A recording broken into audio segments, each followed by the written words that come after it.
Assalamualaikum warahmatullahi wabarakatuh.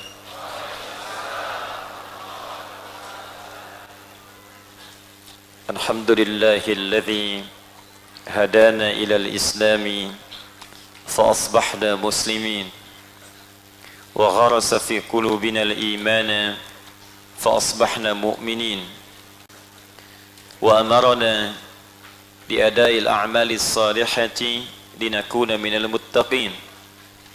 Fatuba liman ittaqallaha subhanahu wa ta'ala fawa'adahu bil jannatihi an-na'im. Faqala ta'ala liman ittaqallaha subhanahu wa ta'ala fawa'adahu bil jannatihi an-na'im. Faqala ta'ala liman ittaqallaha subhanahu wa ta'ala fawa'adahu bil jannatihi an-na'im. Rabbil alamin yuwafi ni'amahu wa yukafi mazidah. Wa nusalli wa nusallimu ala an-nabiyyil karim ar-rasulil amin sayyidina Muhammadin wa ala alihi wa sahbihi wa dhurriyyatihi wa ummatihi ila yaumiddin. Amma ba'd, fa ya ibadallah, usi nafsi wa iyyakum bi taqwallahi faqad faza al-muttaqun fala tamutunna illa wa antum muslimun. Faqala ta'ala ya ayyuhalladzina amanu taqullaha haqqa tuqatih wa la tamutunna illa wa antum muslimun. Hadirin sekalian yang insyaallah tanpa kecuali seluruhnya dimuliakan oleh Allah Subhanahu wa taala dan insyaallah seluruhnya dibimbing oleh Allah untuk senantiasa dekat dengan rahmat dan maghfirah Allah Subhanahu wa taala. Tersebut dalam hadis riwayat Al-Bukhari dalam pembahasan Kitabul Ilmi nomor hadis 71, riwayat dari sahabat Muawiyah radhiyallahu ta'ala anhu 'anil nabi sallallahu alaihi wasallam. Beliau bersabda, man yuridillahu bihi khaira yufaqihu fid din. Siapapun yang diinginkan oleh Allah berubah menjadi orang baik, memiliki sifat-sifat baik. Jadi kalau dia seorang pejabat akan jadi pejabat yang baik, dia pengusaha akan jadi pengusaha yang baik, dia seorang ayah akan jadi ayah yang baik, dia seorang ibu akan jadi ibu yang baik. Dan yang menjamin Allah, bukan manusia. Jadi kalau yang menjamin, yang menciptakan kita, itu pasti terjadi. Tukang handphone menjamin handphone ini bagus pak, kita percaya. Tukang mobil menjamin mobil ini bagus pak, saya yang bikin, kita percaya. Yang buat pesawat menjamin pesawat ini bagus pak, kita percaya. Kenapa ketika Allah yang menjamin, yang menciptakan kita, yang menciptakan pembuat pesawat, yang mencipta pembuat handphone, yang mencipta pembuat mobil, kenapa ketika Allah yang menjamin kita ragu? Dan sekarang Nabi menyampaikan, orang yang dikenal Al-Amin, sangat dipercaya, bahkan dihormati oleh kawan dan lawan, memberikan keterangan langsung dari Allah Subhanahu wa ta'ala. Kata Nabi, man yuridillahu bihi khaira, siapapun yang diinginkan oleh Allah berubah menjadi orang baik. Dan bila kebaikan ini dibawa dalam kehidupannya, maka Allah jamin kemudian kebahagiaan dan kedamaian dalam kehidupannya. Yufaqihu fid din. Maka bagian pertama yang Allah berikan pada seorang hamba, jika diinginkan menjadi baik, maka dia akan diberikan keringanan di langkahnya, kelembutan di hatinya untuk mau belajar tuntunan agamanya. Maka berbahagialah kemudian jika ada di antara kita, dari sekian banyak manusia beraktivitas, kita yang diberikan keringanan langkah oleh Allah, diberikan kelembutan hati. Saya tidak kenal anda pada umumnya, tapi siapa yang bisa menggerakkan langkah anda ringan untuk kemari? Kadang-kadang ada yang datang dari tengah malam ikut tahajud, ya, ada yang datang dari siang, ada yang sore, ada yang bertanya-tanya ada snacknya atau tidak. Ada yang tanya apakah bisa nginap atau tidak. Dari yang nginap tanya konsumsinya pagi ada atau tidak. Ya. Pertanyaan semua itu sesungguhnya ingin memastikan apakah saya bisa nyaman atau tidak belajar. Bisa mendapat bagian pengetahuan atau tidak. Tapi pertanyaannya, siapa yang melembutkan hati kita untuk datang? Siapa yang meringankan langkah kaki kita untuk hadir? Bila bukan Allah yang berkehendak, mustahil bahkan kita bisa berdesakan untuk belajar pada malam hari ini. Karena itu kata para ulama hadis, bahkan para ulama fiqh, ketika Allah memberikan kelembutan dan keringanan itu, dan menempatkan Anda di tempat untuk belajar itu, maka segeralah kemudian untuk berevaluasi diri, karena Allah sudah menginginkan kita baik. Dikala Allah sudah menginginkan kita baik, kitanya nggak berubah menjadi baik, berarti yang salah kita pribadinya, bukan Allahnya. Kurang apa lagi Allah membimbing kita menjadi lebih baik. Dan di antara sekian pengajian itu, ada yang mengaji tentang fikih, ada yang mengaji hadis, ada yang mengaji tentang zakat, ada yang mengaji tentang riba. Di antara sekian pengajian itu, ada satu pengajian yang kata Nabi, kalau Anda belajar materi ini, maka bukan sekedar Anda menjadi baik, tapi dijamin oleh Nabi langsung Anda akan menjadi yang terbaik di antara sekian yang baik itu. Tidak cukup dengan amin, kita dengar dulu keterangannya. Keterangan Nabinya terdapat dalam hadis riwayat Al-Bukhari, nomor hadis 4719. Al-Imam Al-Bukhari mendapatkan hadis ini dari seorang bernama Abdullah bin Muhammad. Abdullah bin Muhammad mendapatkan hadis ini dari Abu Amir Al-Aqdi. Abu Amir Al-Aqdi mendapatkan hadis ini dari seorang bernama Sulaiman bin Bilal. Sulaiman bin Bilal mendapatkan hadis ini dari Abdullah bin Dinar. Abdullah bin Dinar pun mendapatkan hadis ini dari seorang bernama Abu Saleh. Abu Saleh mendapatkan hadis ini dari Abu Hurairah radhiyallahu taala anhu. Nama aslinya Abdurrahman bin Sahr.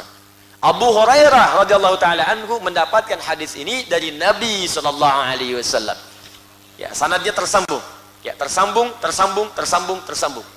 Apa yang disampaikan dalam bab ini masuk dalam bab iman, nomor hadis yang ke-9, ya, dalam kitab Sahih Al-Bukhari, bagian jilid pertama, kitab nomor 2. Ya, qala Nabi sallallahu alaihi wasallam, perhatikan kalimatnya, al-imanu bid'un wa sittuna syu'batan wal haya'u minal iman. Iman itu tingkatannya ada lebih daripada 60. Sedangkan sifat malu adalah bagian dari iman. Nah, dari 63 ini, lebih daripada 63 tingkatan ini, ada tingkat pelajaran pertama yang bisa menguatkan iman, yang kalau dipelajari itu langsung kita akan jadi yang terbaik di hadapan Allah Subhanahu wa taala. Hadisnya disampaikan pula oleh Al-Imam Al-Bukhari, diterima dari Hajjaj bin Minhal. Hajjaj bin Minhal menerima dari Syu'bah. Syu'bah menerima dari Alqamah bin Marsad. Alqamah bin Marsad menerima dari Sa'ad bin Ubaidah. Sa'ad bin Ubaidah menerima dari Abu Abdurrahman As-Sulami. Abu Abdurrahman As-Sulami menerima dari Uthman bin Affan dan Ali bin Abi Thalib radhiyallahu taala anhuma. Anin Nabi sallallahu alaihi wasallam qaal, khairukum man ta'allama al-Qur'ana wa 'allamah. Khairukum, jika ada orang baik di antara kalian. Jika ada orang baik, man ta'allama al-Qur'ana wa 'allamah, maka yang paling baik di antara sekian yang baik itu adalah orang yang mau mengkaji isi Al-Quran dan mengamalkannya dalam kehidupan. Tidak pernah ditemukan orang baik puncak tertinggi kecuali ahli Quran. Silahkan Anda cek. Dulu 15 abad yang lalu, itu manusia paling buruk semuka bumi. Paling buruk, paling tidak kenal kebaikan.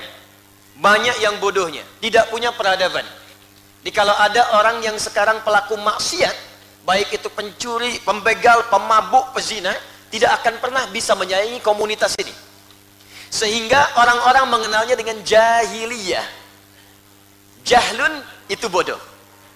Kalau pakai tak di ujungnya, berarti semua sifat yang tidak kenal kebaikan.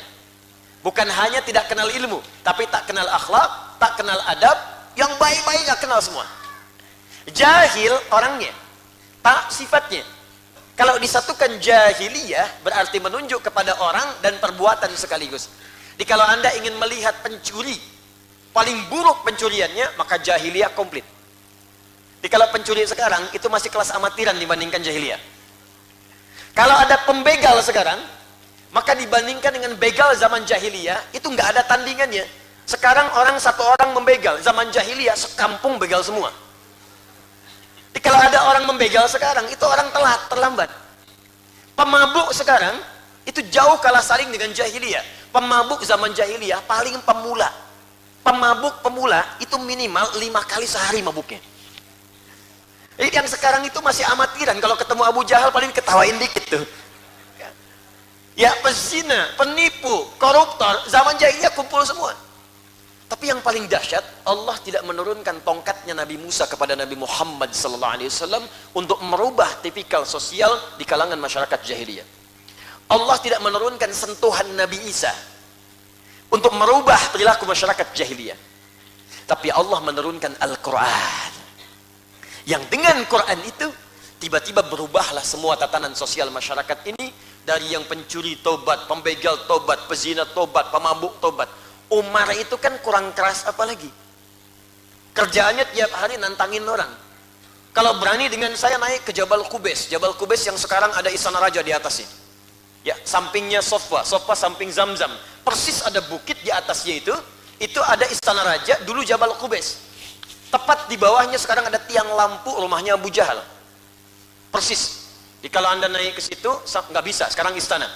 Ya, paling lewat samping, begitu lewat ke kanan ada pos security satu, CCTV warna putih ngadep ke sini. Nah, Anda lurus ke sana ada kipas angin, 35 kipas angin sampai ujung. Ya, saya udah hitung itu. Izin Pak Danrem, saya itu. Alhamdulillah ada Pak Danrem malam hari ini, kita doakan mudah-mudahan beliau senantiasa disehatkan. Ya. Pintu 26, 27 sampai ke ujungnya, sampai Babu Salam. Itu Umar tiap hari itu selalu menantang orang-orang sekitaran. Kalau ada yang merasa hebat, ayo bertemu dengan saya, naik ke atas Jabal Qubais mengumumkan, bertemu di bukit A, kita berduel. Tapi sebelum datang pamit dulu pada ibu yang telah melahirkannya, karena ia akan pulang tanpa nama. Umar mabuk sudah hatam, betul, 5 kali dalam sehari. Umar kerasnya luar biasa. Tapi Allah hanya menurunkan 1-2 ayat untuk merubah kondisi hatinya, berubah jadi baik.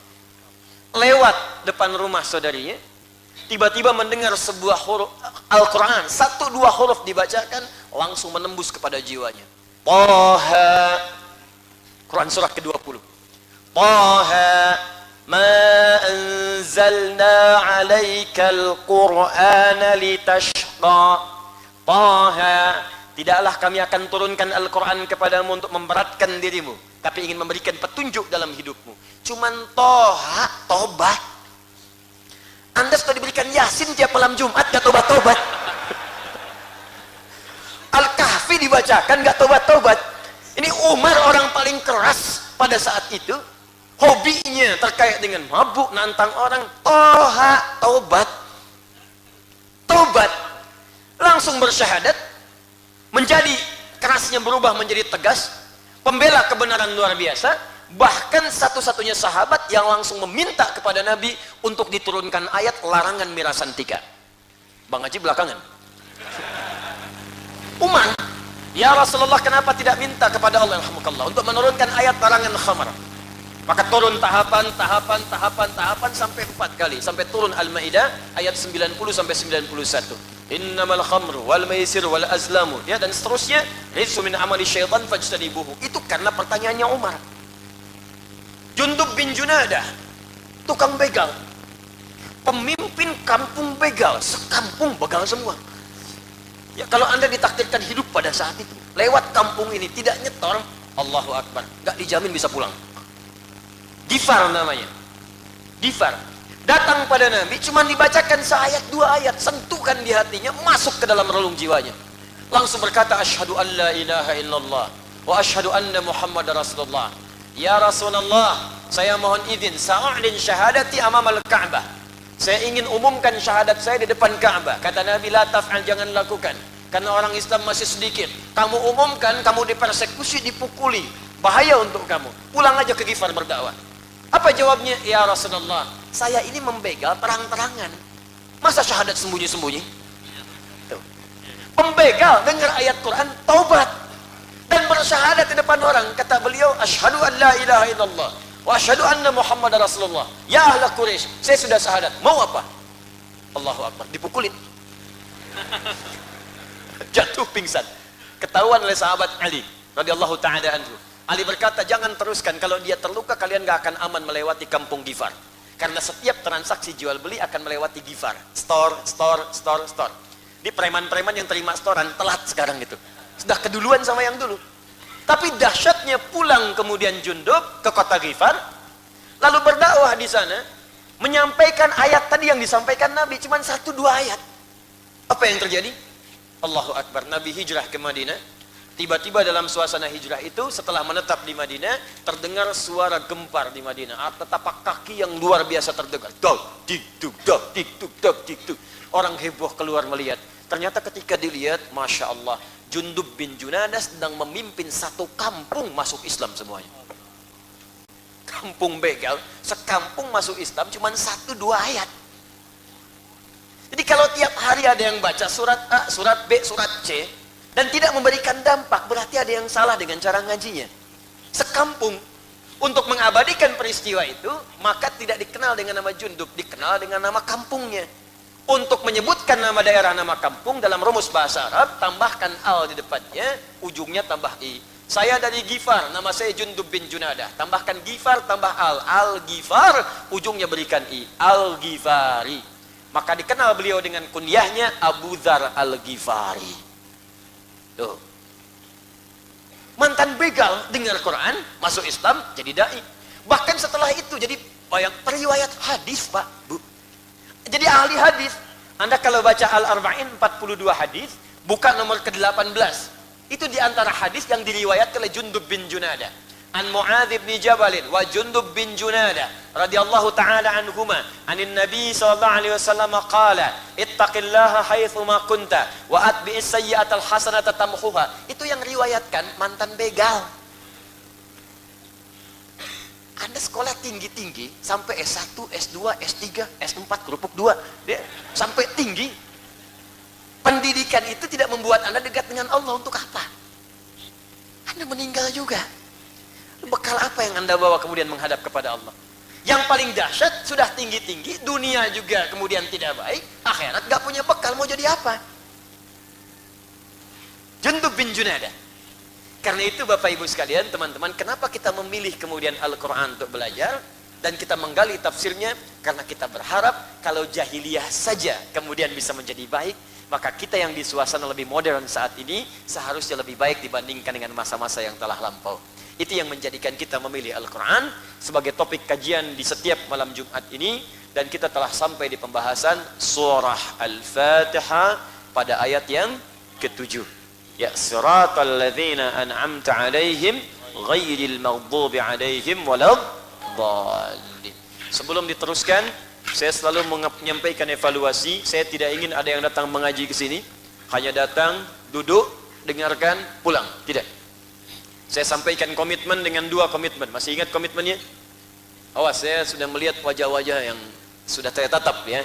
Jadi Anda tidak bisa mengelak insyaallah. Ya. 1, kita punya komitmen bahwa pada setiap surah yang kita bahas, ayat yang saya sampaikan, kita punya kewajiban pertama untuk menghafalkannya.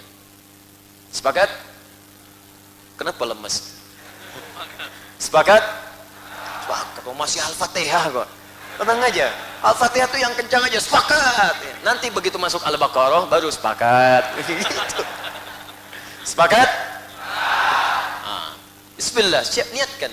Insya Allah 1 ayat itu bisa sebulan kita bahas. Masa seayat 1 bulan itu nggak sampai selesai? 1 ayat sebulan masa nggak hafal-hafal? Alif Lam Mim. Sebulan nggak hafal, keterlaluan. Saya ruqyah itu. 1 ayat.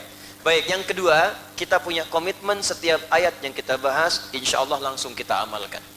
Jadi menghafal, mengamalkan, menghafal, mengamalkan. Insya Allah Qurannya hadir dalam jiwa kita dan amalnya juga kita praktekkan dalam kehidupan. Mudah-mudahan kalaupun wafat sudah hafal ayat-ayat Quran itu sekaligus mengamalkannya.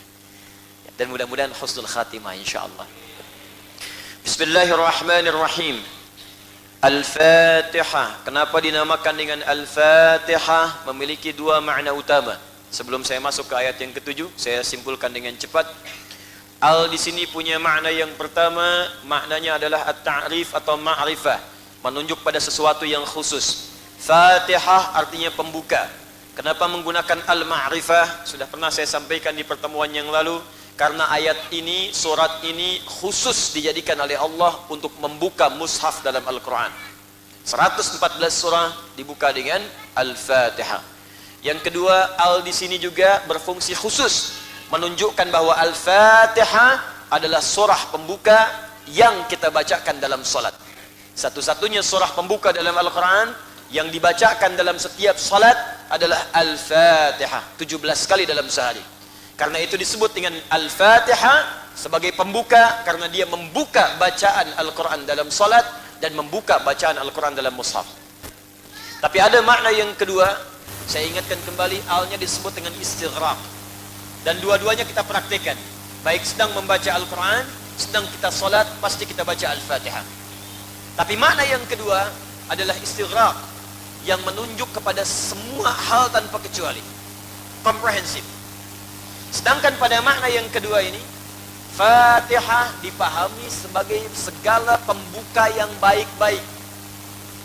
Taknya menunjuk pada sifat, semua sifat. Allah disebut dengan Fattah, Fattah karena membuka semua yang baik-baik yang kita butuhkan. Pembukanya disebut Fatih. Sifat semua kebaikannya disebut dengan Fatihah. Jadi kalau Anda ingin dibukakan oleh Allah semua jenis kebaikan dalam kehidupan, dibukakan karir yang terbaik, dibukakan rizki yang terbaik, dibukakan jodoh yang terbaik, dibukakan segala hal yang baik dalam kehidupan. Kalau sakit sembuh yang terbaik, kalau bekerja pekerjaan yang terbaik, kalau rizki yang paling baik, kalau pasangan hidup jodoh yang paling baik. Maka secara singkat baca dan pelajarilah isi surah Al-Fatihah. Karena itu banyak orang sakit kemudian membacakan Al-Fatihah supaya mendapatkan kebaikan, kesembuhan terbaik dari Allah Subhanahu wa taala. Bahkan di situ ada kisahnya, seperti pernah yang saya sampaikan. Kepala suku di Arab zaman Nabi tersengat kalajengking Arab. Cari obat gak sembuh-sembuh. Dokter sudah angkat tangan, tabib sudah gak bisa. Ditemukan seorang sahabat, dimintakan, kata beliau, dengan izin Allah dibacakan Al-Fatihah, sembuh seketika. Di Al-Fatihah karena itu disebut dengan Asy-Syafi, Al-Kafi, Ummul Kitab, Ummul Quran, karena faidahnya, isinya bisa membimbing kita kemudian mendapatkan semua puncak kebaikan dalam hidup. Tapi persoalannya, apakah semua yang baca Al-Fatihah bisa mendapatkan semua itu? Jawabannya belum tentu. Zaman Nabi seorang dibacakan Al-Fatihah, penyakit yang paling sulit sembuh. Zaman sekarang sakit kepala, baca Al-Fatihah 100 kali, nambah pusing. Apa penyebabnya? Karena boleh jadi cara bacanya tidak sama dengan cara orang-orang dulu membacakannya. Orang dulu membacakannya pakai iman, orang sekarang hanya sekedar di lisan. Bacaan Al-Fatihah orang dulu tembus sampai ke jiwanya. Begitu dibacakan, dia bacakan karena Allah. Dia kenal dengan Allah, ma'rifatullahnya jalan, kehusuannya ada. Orang sekarang dibacakan cuma di lisan, gak sampai kepada hatinya. Turun Quran surah ke-49 ayat ke-14. Kata Allah, banyak mengaku orang beriman. Qalatil a'rabu amanna. Ada orang-orang Arab berkata beriman. Qul lam tu'minu, katakan kalian belum serius imannya. Walakin qulu aslamna walamma yadkhulul imanu fi qulubikum. Katakan kalian itu baru berislam. Kebanyakan itu di lisan saja. Zikir cuma di lisan, subhanallah di lisan, alhamdulillah di lisan, Allahu akbar di lisan, tapi enggak masuk ke dalam hati. Karena enggak masuk ke hati, kekhusyuannya enggak muncul. Takbir memang takbir. Abu Bakar dulu kan takbir sampai gemetaran. Allahu Akbar. Saking khusyuknya bergetar tubuhnya. Kemudian mengeluarkan air mata di matanya. Keluar air matanya. Ketika selesai ditanya, kenapa ya Khalifah Anda saking khusyuknya tadi terlihat sampai gemetaran? Kata beliau, saya mengucapkan Allahu Akbar lisan saya. Dan saya merasakan mengatakan berkomitmen hanya Allah yang maha besar. Tapi saya takut dalam hidup ini lisan saya mengucapkan Allah yang maha besar, tapi saya selalu merasa besar dalam hidup. Takut pernah merasa besar dibanding orang lain, merasa hebat dibanding yang lain, merasa sombong dibanding yang lain, merasa paling khusyuk sholatnya. Anda bayangkan, saat iman masuk ke dalam jiwa, maka pikiran menerjemahkan, hati merasakan. Anda tiap hari mengatakan Allahu Akbar, tapi sama teman sendiri merasa yang paling hebat, sama tetangga merasa yang paling tinggi, sama pasangan hidup merasa yang paling luar biasa. Siapa Anda? Sampai berani mengatakan di lisannya Allahu Akbar, tapi dalam prakteknya sering merasa besar dalam kehidupan. Bahkan yang paling dahsyat, Allahu Akbar, Allah yang paling besar dibanding semua yang ada di muka bumi ini. Tiba-tiba handphonenya bunyi, ting tung ting tang ting tung tang ting tung, ambil dulu, halo. Allah yang paling besar, tapi handphone dijawab, sholat dibatalkan. Ada sesuatu yang belum sampai ke jiwa. Karena itulah kita akan pelajari dari awal ayat sampai bagian akhir ayat, supaya kita bisa merasakan. Ya, secara singkat, kalau Anda ingin mendapatkan dibuka oleh Allah semua pintu kebaikan, maka pertama Bismillahirrahmanirrahim. Baknya, hati-hati, ilsaq musahabah.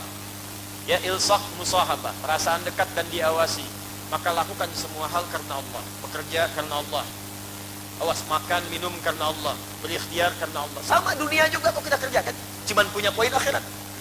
Anda berangkat bismillah, tugas bismillah, kerja bismillah, belajar bismillah. Ketika semua dikerjakan karena Allah, maka Allah akan turunkan sifat Rahman dan Rahim untuk merawat kita. Allah berikan rizki yang baik, Allah arahkan pada kebaikan. Karena itu orang yang merasakan diawasi Allah mustahil akan melanggar ketentuan Allah. Anda nggak akan pernah lihat orang mau minum, mau mabuk pakai bismillah, mustahil. Bismillahirrahmanirrahim, bismillah, mustahil. Karena ketika kalimat itu diucapkan, hati kita akan dijaga, tidak akan mungkin menyentuh yang haram. Nggak ada koruptor mau korupsi pakai bismillah. Berapa nilainya? 1 miliar Pak, lumayan. Kurangin dosa dikit ah. Bismillahirrahmanirrahim. Mustahil. Kalimat-kalimat hak tidak akan bertemu dengan maksiat. Perbuatan taat tidak akan bertemu dengan maksiat.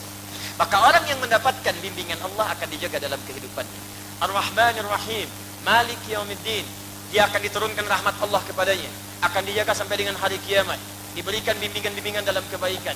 Dan yang puncaknya, Iyyaka na'budu wa iyyaka nasta'in. Kalau benar pekerjaannya jadikan ibadah karena Allah, maka semua kebutuhannya akan dicukupkan oleh Allah Subhanahu wa taala. Yang pertama diberikan apa? Ihdinas siratal mustaqim.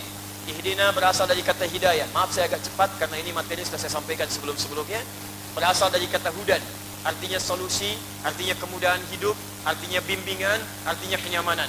Jadi ketika kita mengatakan ihdinas siratal mustaqim, as-siratal mustaqim, ya Allah berikan saya bimbingan untuk beribadah dengan cara yang benar. Berikan saya jalan untuk mendapatkan rezeki dengan cara yang mudah. Berikan saya bimbingan supaya mendapatkan solusi dalam setiap masalah dengan cara yang mudah.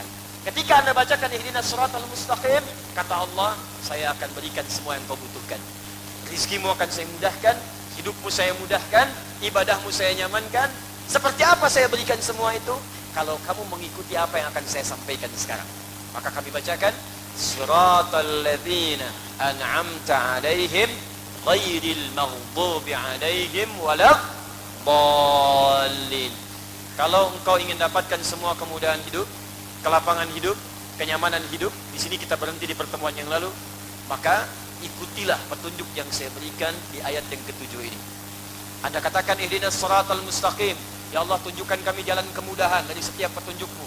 Kata Allah, kalau mau mudah dan ikut jalannya, maka ikuti jalan orang-orang yang pernah menempuhnya di masa-masa yang lampau. Siratal ladzina an'amta 'alaihim. Ya Allah, tolong berikan jalan kemudahan ini. Kalau saya dapat kedudukan, mudah mendapatkannya. Kalau saya ingin bekerja, mudah pekerjaannya.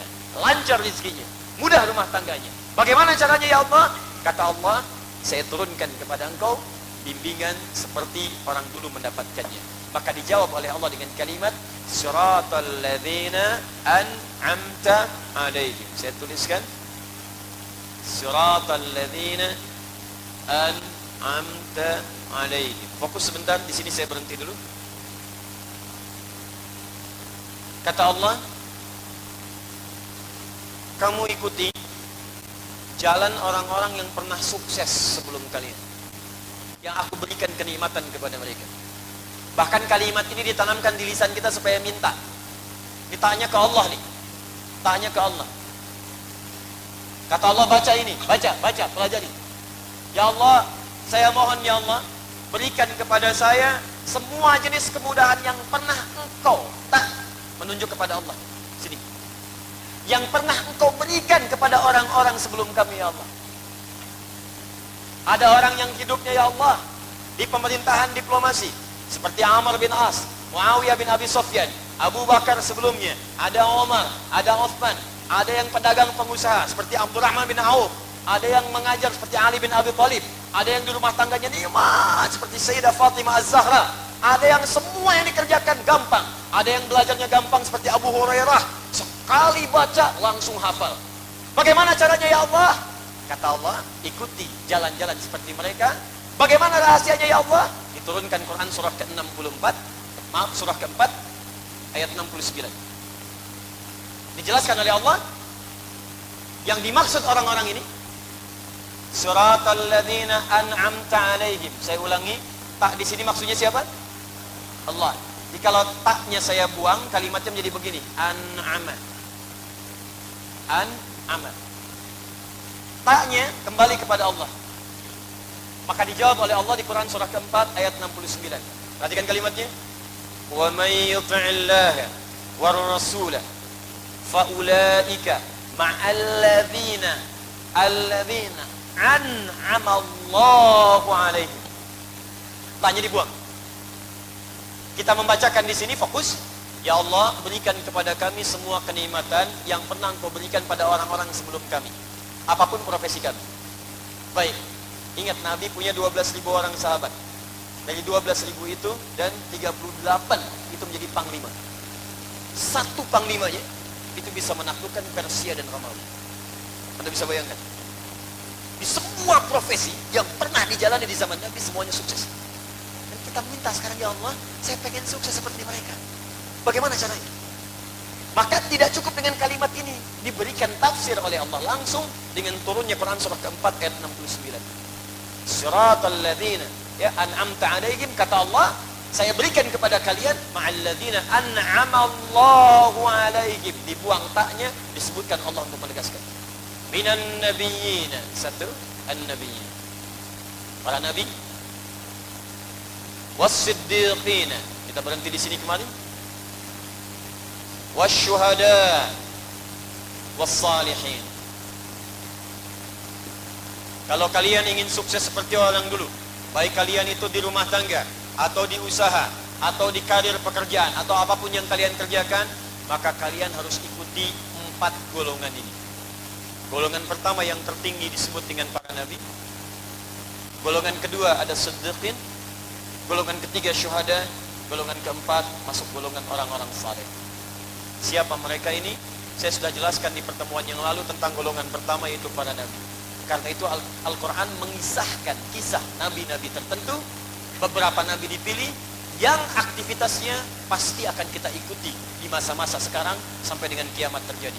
Kalau Anda seorang pedagang, pengusaha, ingin dagangannya sukses, ingin lancar, ingin bagus, maka tiru bagaimana kemudian Nabi Ayyub alaihissalam berniaga.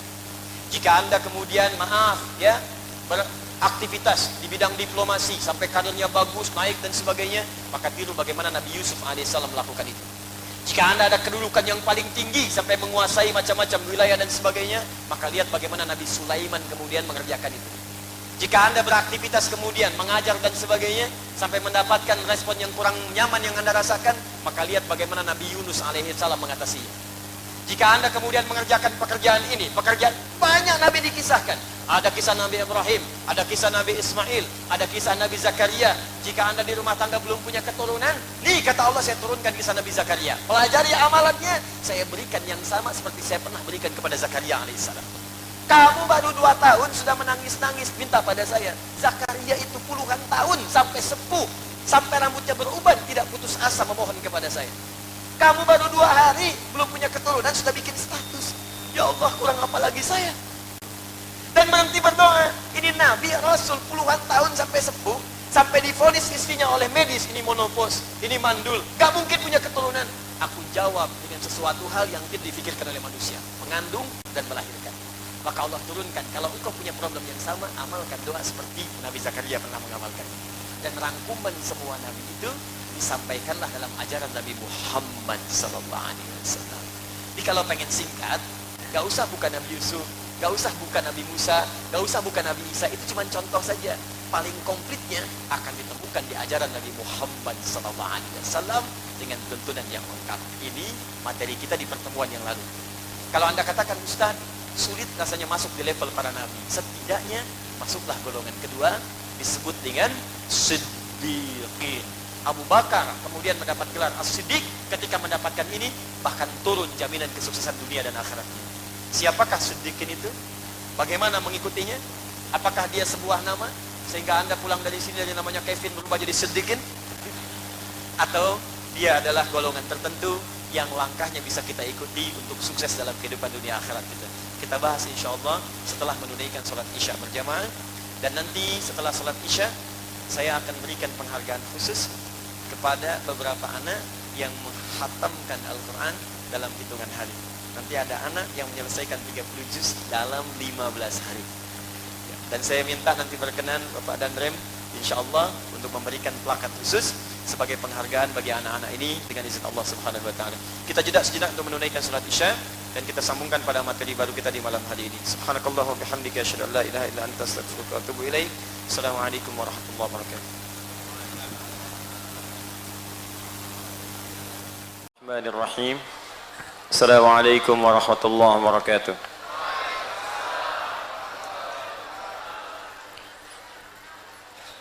Alhamdulillah. Wassalatu wassalamu ala Rasulillah wa ala alihi wa sahbihi wa man wala wa ba'd. Hadirin sekalian, kita telah menunaikan salat Isya berjamaah. Kita bermohon pada Allah Subhanahu wa taala semoga salat kita diterima oleh Allah Subhanahu wa taala. Ada orang-orang yang hidupnya langsung dijamin oleh Allah Subhanahu wa taala akan mendapati semua puncak-puncak kemudahan, ketentraman dan kebahagiaan dalam setiap tatanan hidupnya. Apapun profesi yang ia alami. Tapi ini menunjukkan bukan berarti ia tidak punya persoalan, bukan. Bahkan setiap masalah yang dihadapi pun akan diringankan oleh Allah. Sama, punya masalah juga seperti kita. Ada yang sakit, Nabi sakit. Ada yang diuji dengan tantangan di kehidupan sosial. Ada yang dicela, Nabi dicela. Bahkan ada yang diusik secara kasar, ada. Ada yang bisnisnya terganggu, ada di kalangan sahabat. Ada persaingan normal, ada. Tapi setiap masalah yang dihadapi diringankan oleh Allah Subhanahu wa taala. Maka siapakah golongan-golongan ini? Kuncinya dibuka oleh Allah dalam kalimat siratal ladzina an'amta 'alaihim. Kemudian tafsirnya langsung diterangkan Al-Qur'an bil Qur'an, ayat Qur'an diterangkan lagi dengan ayat Qur'an yang lain. Di Qur'an surah keempat An-Nisa ayat ke-69. Saya bacakan dulu di sini keterangan Ibnu Katsir rahimahullah, bagaimana beliau menyebutkan apa yang tadi kami sampaikan dalam kitabnya Tafsir Al-Qur'anil Azim atau dikenal dengan Tafsir Ibnu Katsir. Bismillahirrahmanirrahim. Walladzina an'ama Allahu 'alaihim humul madhkuruna fi suratin Nisa. Haitsu qala ta'ala wa may yuti'illaha war rasula ulaika ma'al ladzina an'ama Allahu 'alaihim minan nabiyyina satu was-siddiqina dua wasyuhada tiga was-salihin empat wa hasuna ulaika rafiqa. Dan jika Anda menginginkan teman, contoh terbaik yang paling dekat yang ingin Anda ikuti, maka merekalah empat golongan ini yang terbaik dijadikan sebagai suri teladan dalam kehidupan kita. Wa hasuna ulaika rafiqa. Jadi kalau cari teman, cari tuntunan, cari panduan, maka carilah panduan dari empat golongan ini, karena merekalah teman-teman dan panduan terbaik yang bisa dijadikan model dalam kehidupan. Lalu Allah jadikan miniatur aktivitas mereka seperti yang tadi saya sebutkan. Ada yang pengusaha, pedagang, pengajar, ada yang di militer, di pemerintahan, ada yang berdakwah. Hampir semua aktivitas kita kekinian miniaturnya sudah ada. Dan empat golongan ini contoh terbaik dalam kemudian mengamalkannya. Ada yang di rumah tangga, ada semuanya. Ya, maka siapakah empat golongan ini yang dimaksudkan? Yang satu sudah kita bahas, yaitu kalangan para nabi. Karena itu keluarkanlah semua tuntunan, khususnya Nabi Muhammad SAW, yang mencakup semua tuntunan-tuntunan nabi-nabi sebelumnya. Jadi kalau Anda baca buku, misal ada halaman bab pertama, bab kedua, bab ketiga, bab keempat. Tapi kalau semua satu bab dikumpulkan jadi kitab, satu buku. Nah kalau nabi-nabi sebelum Nabi Muhammad itu pelajarannya cuma bab 1, bab 2, bab 3, bab 4. Semua bab itu dikumpulkan jadi satu. Dan diberikan petunjuknya di masa Nabi Muhammad SAW, abadi sampai sekarang. Jadi semua petunjuk Nabi Muhammad mencakup semua ajaran nabi-nabi sebelumnya. Karena itulah kepada Nabi Muhammad disampaikan kisah Nabi Ayub, disampaikan kisah Nabi Yusuf, disampaikan kisah Nabi Sulaiman, dan semua yang dialami nabi-nabi ini kemudian dipraktekkan petunjuknya oleh Nabi Muhammad SAW atas perintah Allah Subhanahu wa taala. Karena itu turunlah kemudian Quran surah ke-33 ayat 21. Ya. Kata Allah, laqad kana lakum fi rasulillahi uswatun hasanah. Seperti kita bahas di pertemuan lalu, kalau Anda ingin cari model terbaik dijadikan tuntunan, dalam bahasa Arab disebut uswah. Maka semua kata Allah sudah saya tempelkan, sudah saya lekatkan pada pribadi Muhammad sallallahu alaihi wasallam dengan sifat kerasulannya. Sempurna semua. Pada diri Nabi itu sempurna semua. Semua sifat, pekerjaan, tuntunan, nilai ada semua. Tinggal kita mau ambil yang mana contohnya. Anda sebagai anak ada tuntunan dari Nabi bagaimana menjadi anak yang baik pada orang tua. Anda sebagai suami ada tuntunan bagaimana jadi suami yang baik. Ibu sebagai istri tinggal pilih istri Nabi sebagai tuntunan. Makanya sering saya katakan kenapa Nabi diizinkan menikah lebih daripada 4 perempuan. Karena seluruh istri Nabi itu menjadi miniatur semua karakter perempuan di muka bumi.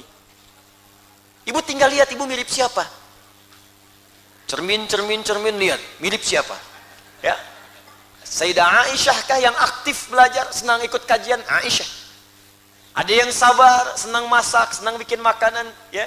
Sayyidah siapa namanya? Binti Zam'ah. Ya, ada Saudah binti Zam'ah. Ya, ada yang senang berdandan rapi baik untuk suami, Sayyidah Zainab. Kalau Khadijah agak susah radhiyallahu taala anha. Itu yang paling susah. Ya, karena Sayyidah Khadijah itu terlihat oleh Nabi wajahnya, maka hilang setengah kegelisahan Nabi. Keluar kata-katanya, hilang semua gelisah Nabi, tenang Nabi. Al-Bukhari nomor hadis 4-5 dari Jabir bin Abdullah radhiyallahu taala anhu. Turun Nabi dari Gua Hira siang-siang. Belum pernah bertemu dengan malaikat Jibril dalam wujud rupanya.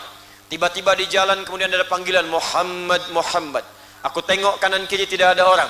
Depan belakang kosong. Aku lihat ke atas ada makhluk seakan duduk antara langit dan bumi. Bainas sama'i wal ardi. Manggil Muhammad, Muhammad. Padan rem siang-siang. Di Bekasi. Sedang jalan dipanggil. Tuan rem. Tuan rem. Tengok kanan kiri nggak ada orang. Depan belakang kosong. Begitu ke atas, jubah putih, rambut agak panjang. Tuan rem. Kira-kira, Pak, apa yang dilakukan? Siap. Dan rem, siap. Kata Nabi, faru'ibtu minhu. Bulu kudukku naik. Ada perasaan takut. Jadi takut itu fitrah. Itu biasa. Yang salah itu jika takut berbuat dalam kebaikan. Takut pada maksiat, bagus. Takut pada sesuatu yang normal, biasa. Ada singa mengaum di situ, kan lari, wajar takut. Yang nggak wajar itu, wow, apa? Itu nggak wajar. Ya, ini biasa, itu biasa. Takut pada maksiat itu harus untuk menjauhinya.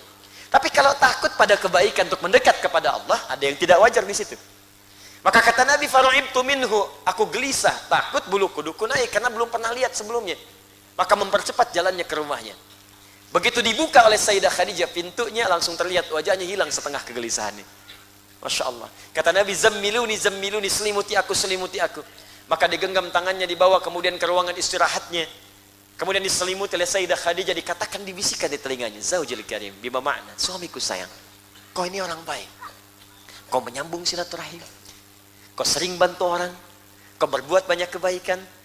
Tanamkan pada jiwamu yang paling dalam, aku akan bersamamu dalam suka dan duka.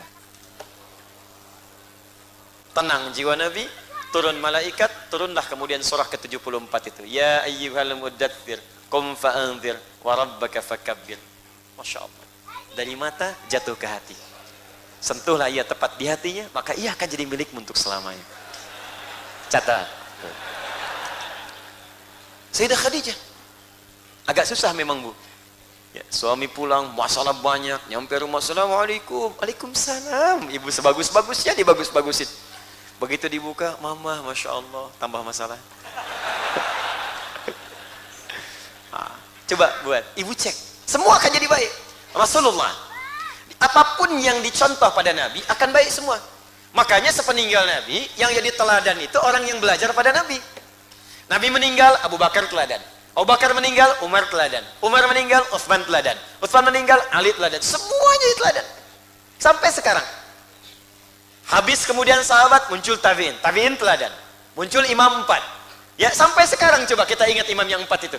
Imam Abu Hanifah, Imam Malik, Imam Asy-Syafi'i, Imam Ahmad bin Hanbal. Sampai sekarang. Kitabnya pun masih dikaji. Imam Nawawi yang muridnya Imam Asy-Syafi'i di mazhabnya. Sampai sekarang. Berapa banyak yang ngaji Al-Arba'in, 42 hadis. Berapa yang banyak yang ngaji Riyadhus Shalihin, 1896 hadis.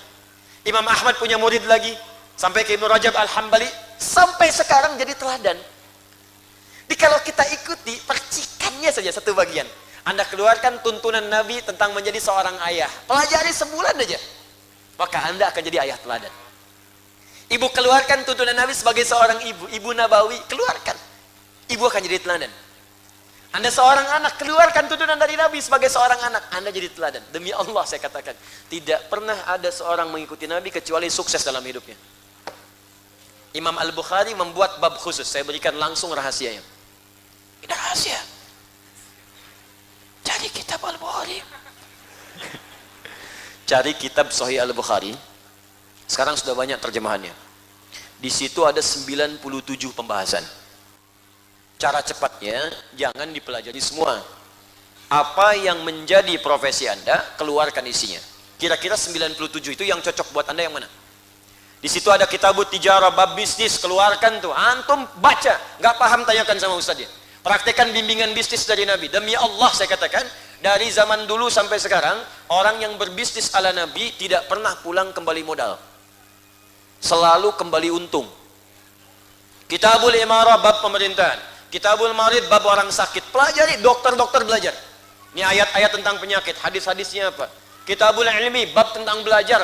Ini teman-teman yang kampus nih, anak-anak muda ini banyak saya lihat. Demi Allah saya sudah praktekkan Pak, Bu, teman-teman, saya sudah praktekkan dan hasilnya dahsyat luar biasa. Dari bimbingan cepat memahami sesuatu, membaca sesuatu cepat menghafalkannya, menjaga supaya tidak lupa, ada semua. Kapan ngatur waktu untuk belajar, kapan murojaah untuk mengulang, kapan mengecek keilmuan kita, bagaimana membedakan ilmu yang benar dengan ilmu yang salah, ada semuanya. Ada. Komplit luar biasa, keluarkan.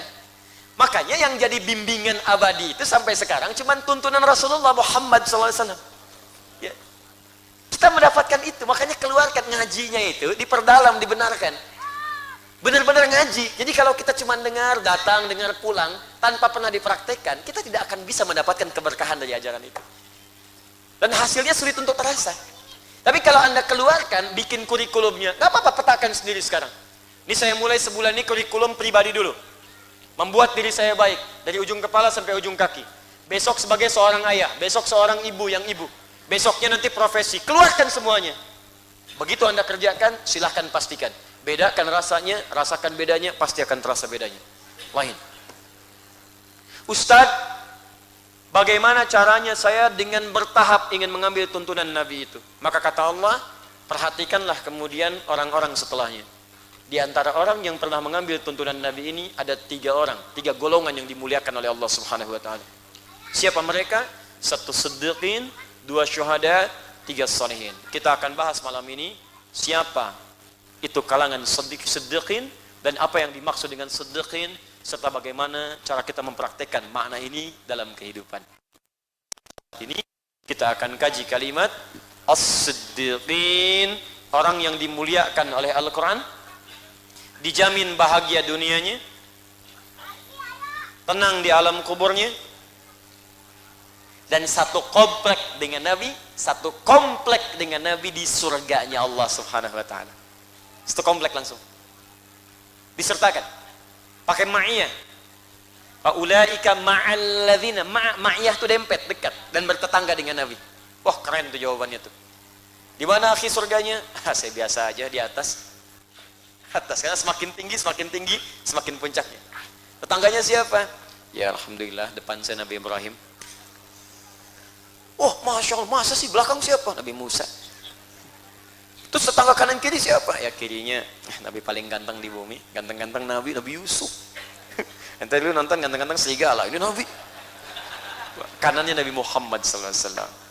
Siapa mereka? 1 siddiqin. Siddiqin itu bentuk jama', terambil dari kata siddiq.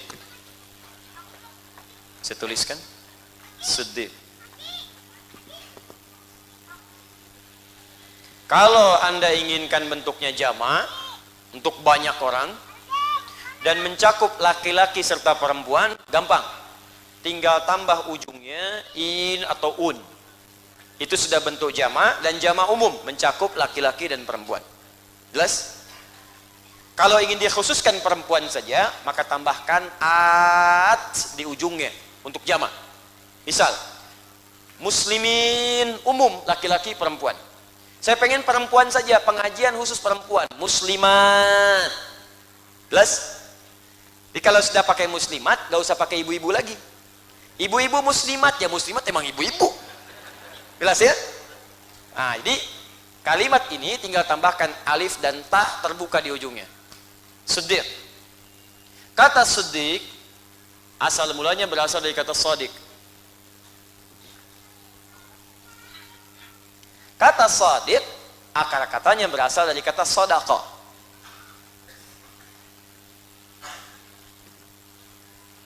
Oh, ini akarnya. Shadaqa artinya sesuatu yang benar. Saya ulang, shadaqa artinya sesuatu yang benar. Kita selesai ngaji ada tasdik. Shadaqallahul azim. Kita berkata, berkomitmen semua yang Allah sampaikan dalam Al-Quran semuanya benar. Baik, ini mengambil dari kalimat Nabi SAW, fa inna asdaqal hadithi kitabullah wa khairal hadi hadyu Muhammadin sallallahu alaihi wasallam. Sungguh di antara perkataan yang paling benar hanya firman Allah yang benar. Firman Allah yang tidak ada cacatnya, sempurna. Maka selesai mengaji kita katakan shadaqallahul azim, tasdik dari kalimat Nabi, fa inna asdaqal hadithi kitabullah. Sungguh semua yang ada dalam Al-Quran semua benar, bersumber dari Allah. Maka kita katakan shadaqallah, ya Allah benar firmanmu ini ya Allah, benar firmanmu. Tapi tidak cukup sampai situ. Perhatikan kalimatnya. Karena kata shadaqah ini kalau diucapkan benar, maka orangnya disebut dengan shadiq. Saya ulang, orangnya disebut apa? Shadiq, orang yang membenarkan sesuatu. Tapi kalau orang ini, fokus, ini poinnya, membenarkan sesuatu saat sebagian orang bahkan masih ragu. Atau ada yang menolaknya. Di sebagian orang masih ragu di infonya. Dan dia tetap percaya. Tetap membenarkan informasi itu dan mengamalkan isinya. Jadi mempercayai informasinya dan mengamalkan apa yang disebutkan di informasi itu. Saat sementara orang bahkan ada yang meragukan atau menolaknya, maka berubah kalimatnya dari shadiq menjadi siddiq. Siddiq artinya orang yang membenarkan sesuatu hal dan komitmen mengamalkan apa yang dibenarkan itu walaupun sebagian ada yang meragukan dan menolaknya. Satu kali Abu Quhafah, pernah dengar Abu Quhafah? Kalau Abu Bakar kenal? Oh, kenal di mana? Alhamdulillah, ada yang kenal Abu Bakar. Ya, alhamdulillah. Kemarin saya ke Jogja, ada yang kenal Fir'aun. Luar biasa. Abu Quhafah nama lainnya Abu Bakar. Rumahnya, tinggalnya di masa Nabi itu sekarang yang jadi Hotel Hilton. Jadi kalau Anda umrah atau haji, mudah-mudahan yang belum disegerakan oleh Allah, ya. Ya, dan biasa tidak cukup dengan amin, nabung, ya, nabung, siapkan dari sekarang. Nanti kalau umrah, kemudian ke Masjidil Haram, melihat Zam-Zam, nanti kalau saya berikan gambarnya begini. Ya, saya tidak pandai menggambar, tapi lokasi insya Allah saya paham. Saya kalau lihat sesuatu, otomatis biasanya memorinya suka muncul. Saya dari depan masuk tuh, ada rumah sebelah kiri putih dari gerbang, ya ada Pajero B126LK. Ya masuk ke sini, di situ ada Terios 789, B789 TRS, ya. Di sini 1387 mobilnya yang sedan itu. Ya, otomatis tuh muncul. Tapi kalau berbuat sesuatu yang kurang bagus atau saya nggak pengen, ya hilang aja. Seperti lihat wajah antum, hilang aja seketika. Ya. Nah, ini Zam-Zam. Ini Zam-Zam. Ini ini Safwa, Hotel Safwa. Yang kesini ke arah ini jalan, ini tempat Merpati, ini Jabal Qubais, ini Istana Raja. Yang kesini, ini yang Zam-Zam, kemudian ini ada jalan, lorong, ini tempat jualan kebab, ini yang ke bawah tempat jualan. Jadi kalau mau masuk dari sini, beli yang murah-murah, jangan di atas. Di bawah ini justru lebih murah. Kadang bawah dibawa ke atas. Ya begitu Anda lurus ke sini, lurus satu, ini ada ambil apa namanya? Cek ya, pakai metal itu yang pertama, ya, metal apa namanya untuk masuk ya kita dicek itu. Ya, ini metal detektor di sini. Lurus, belokan pertama, kedua, di sini ada restoran Turki. Di sini kemudian ada tukar uang, money changer. Masuk ke sini, yang di sini ini, teman-teman, ini yang beli satu dapat dua. Kalau kira-kira kurang modalnya di sini lah. Ya. Ini yang ini, nyebrang jalan ini langsung ada Hotel Hilton. Ya, yang merah bata. Di Hotel Hilton ini, kalau Anda ingin napak tilas, ini dulu rumahnya Abu Bakar As-Siddiq radhiyallahu taala anhu. Sini. Ya, dan di sini sekarang kediamannya jadikan masjid. Gak banyak orang tahu. Ada masjid. Orang nyebutnya musola, tempat sholat. Abu Bakar. Jadi kalau di sini tangga pertama, di tangga kedua, jangan lewat sini, jangan masuk. Masuk lewat eskalator, naik ke atas. Begitu turun, Anda masuk satu ruangan, terbukalah kemudian persis seperti gini ruangan tempat sholat. Karpetnya hijau. Itulah rumahnya Abu Bakar As-Siddiq di zaman Nabi sallallahu alaihi wasallam. Kenapa saya kisahkan Abu Bakar ini? Nah, kisahnya erat kaitannya dengan peristiwa Nabi saat diisrakan oleh Allah Subhanahu wa taala di awal masa dakwah. Jadi Nabi ketika selesai Isra, kemudian Mi'raj, balik cerita, kedengaran ceritanya oleh Abu Jahal. Di mana Abu Jahal lokasi tinggalnya? Anda di ini Zamzam, lewat ke sini. Ini gate pertama, King Abdul Aziz, ini sedang perubahan. Ini yang kemudian menggunakan tangga ke atas, lewat sini. Belok ke sini. Ini yang saya katakan di sini ada pos security, CCTV-nya ngadep ke sini, warna putih, jaga orang. Di pintu 26, gate Ismail. Kalau di sini penuh, masuk lewat sini. Ya, nanti Anda ke sini turun langsung ke depan Ka'bah. Kalau ke sini muter lagi ke arah sini. Ini pintu 27. Ini babun Nabi. Nabi di sini salat 2 rakaat, kemudian berangkat Isra, kemudian babu salam ke sebelah sini. Pintu sunnah tawaf lewat babu salam. Karena ketika tembus langsung Bukit Sofa, langsung Ka'bahnya Hajar Aswad. Jadi nggak belok-belok lagi. Cuman karena sedang diperbaiki, makanya nggak muncul tuh di sini, ya. Maka nggak ada jalan, jadi harus lewat sini lagi. Ya, lewat sini lagi. Ini rumahnya Nabi di sini. Di sini yang disamarkan jadi perpustakaan, Maktabah Qadimah. Nah, Abu Jahal di mana? Persis di depan pintu yang 20. Sekarang tandanya jadi jembatan gini. Persis di sampingnya ini rumahnya Abu Jahal. Begitu mendengar berita Nabi sallallahu alaihi wasallam diisrakan, beliau membaca. Abu Jahal ini membaca, ini kesempatan nih bikin hoax. Di Abu yang sekarang telat ya. Yang dulu udah banyak. Dulu udah banyak. Kesempatan nih. Terus langsung provokasi. Ini provokator tingkat tinggi lah. Tapi caranya halus benar. Muhammad, kalau kamu umumkan kisah ini kan kisah dahsyat. Belum pernah ada orang masyarakat kita sampai ke Palestina, Masjidil Aqsa, cuman semalam balik lagi. Kamu kan tahu, kafilah-kafilah kalau berangkat paling mudah, paling gampang, pulang-pulang 3-6 bulan. Kamu cuman semalam, dahsyat itu. Kalau banyak orang tahu, banyak masuk Islam. Kurang lebih begitu bahasanya. Ya. Nabi disampaikan, diundanglah oleh Abu Jahal. Datang. Ini Muhammad punya info SAW. Maka setelah kumpul orang, naiklah Nabi ke Jabal Qubais. Ayo Muhammad, apa yang kamu sampaikan? Kata Nabi tadi malam saya diisrakan oleh Allah. Kemudian berangkat ke Masjidil Aqsa. Naik ke langit kemudian turun. Dan ini beritanya begini. Ketawa langsung Abu Jahal. Masya Allah. Saya nggak bisa tirukan. Ya, ketawalah pokoknya. Tuh, gitulah. Ya. Begitu ketawa, dia bilang, Allahu Akbar. Inilah si pembohong ini. Kita aja mau ke sana butuh berbulan-bulan. Dia bilang cuma semalam. Ini bukti kebohongan Muhammad sallallahu alaihi wasallam. Ini bukti kebohongannya, kata Abu Jahal. Ya, ini bukti kebohongannya. Bagaimana kalian bisa yakin lagi dengan dakwah orang ini? Maka dari situ banyak orang ragu. Ada yang ingkar lagi, ada yang nggak percaya. Wah, ini pembohong, ini begini, ini tukang sihir, tukang tipu, masya Allah. Jadi kalau ustadz disebut bid'ah, biasa aja. Nabi aja disebut tukang tipu. Tuh. Dan nggak usah marah. Nabi dicela, Allah dicela, malaikat dicela, Rasul dicela, Nabi dicela, sahabat dicela, tabiin dicela. Dan biasa saja. Anda Tuhan bukan, malaikat bukan, Rasul bukan, Nabi bukan, sahabat bukan, tabiin juga bukan. Kemudian Anda dicela, ya nggak usah marah.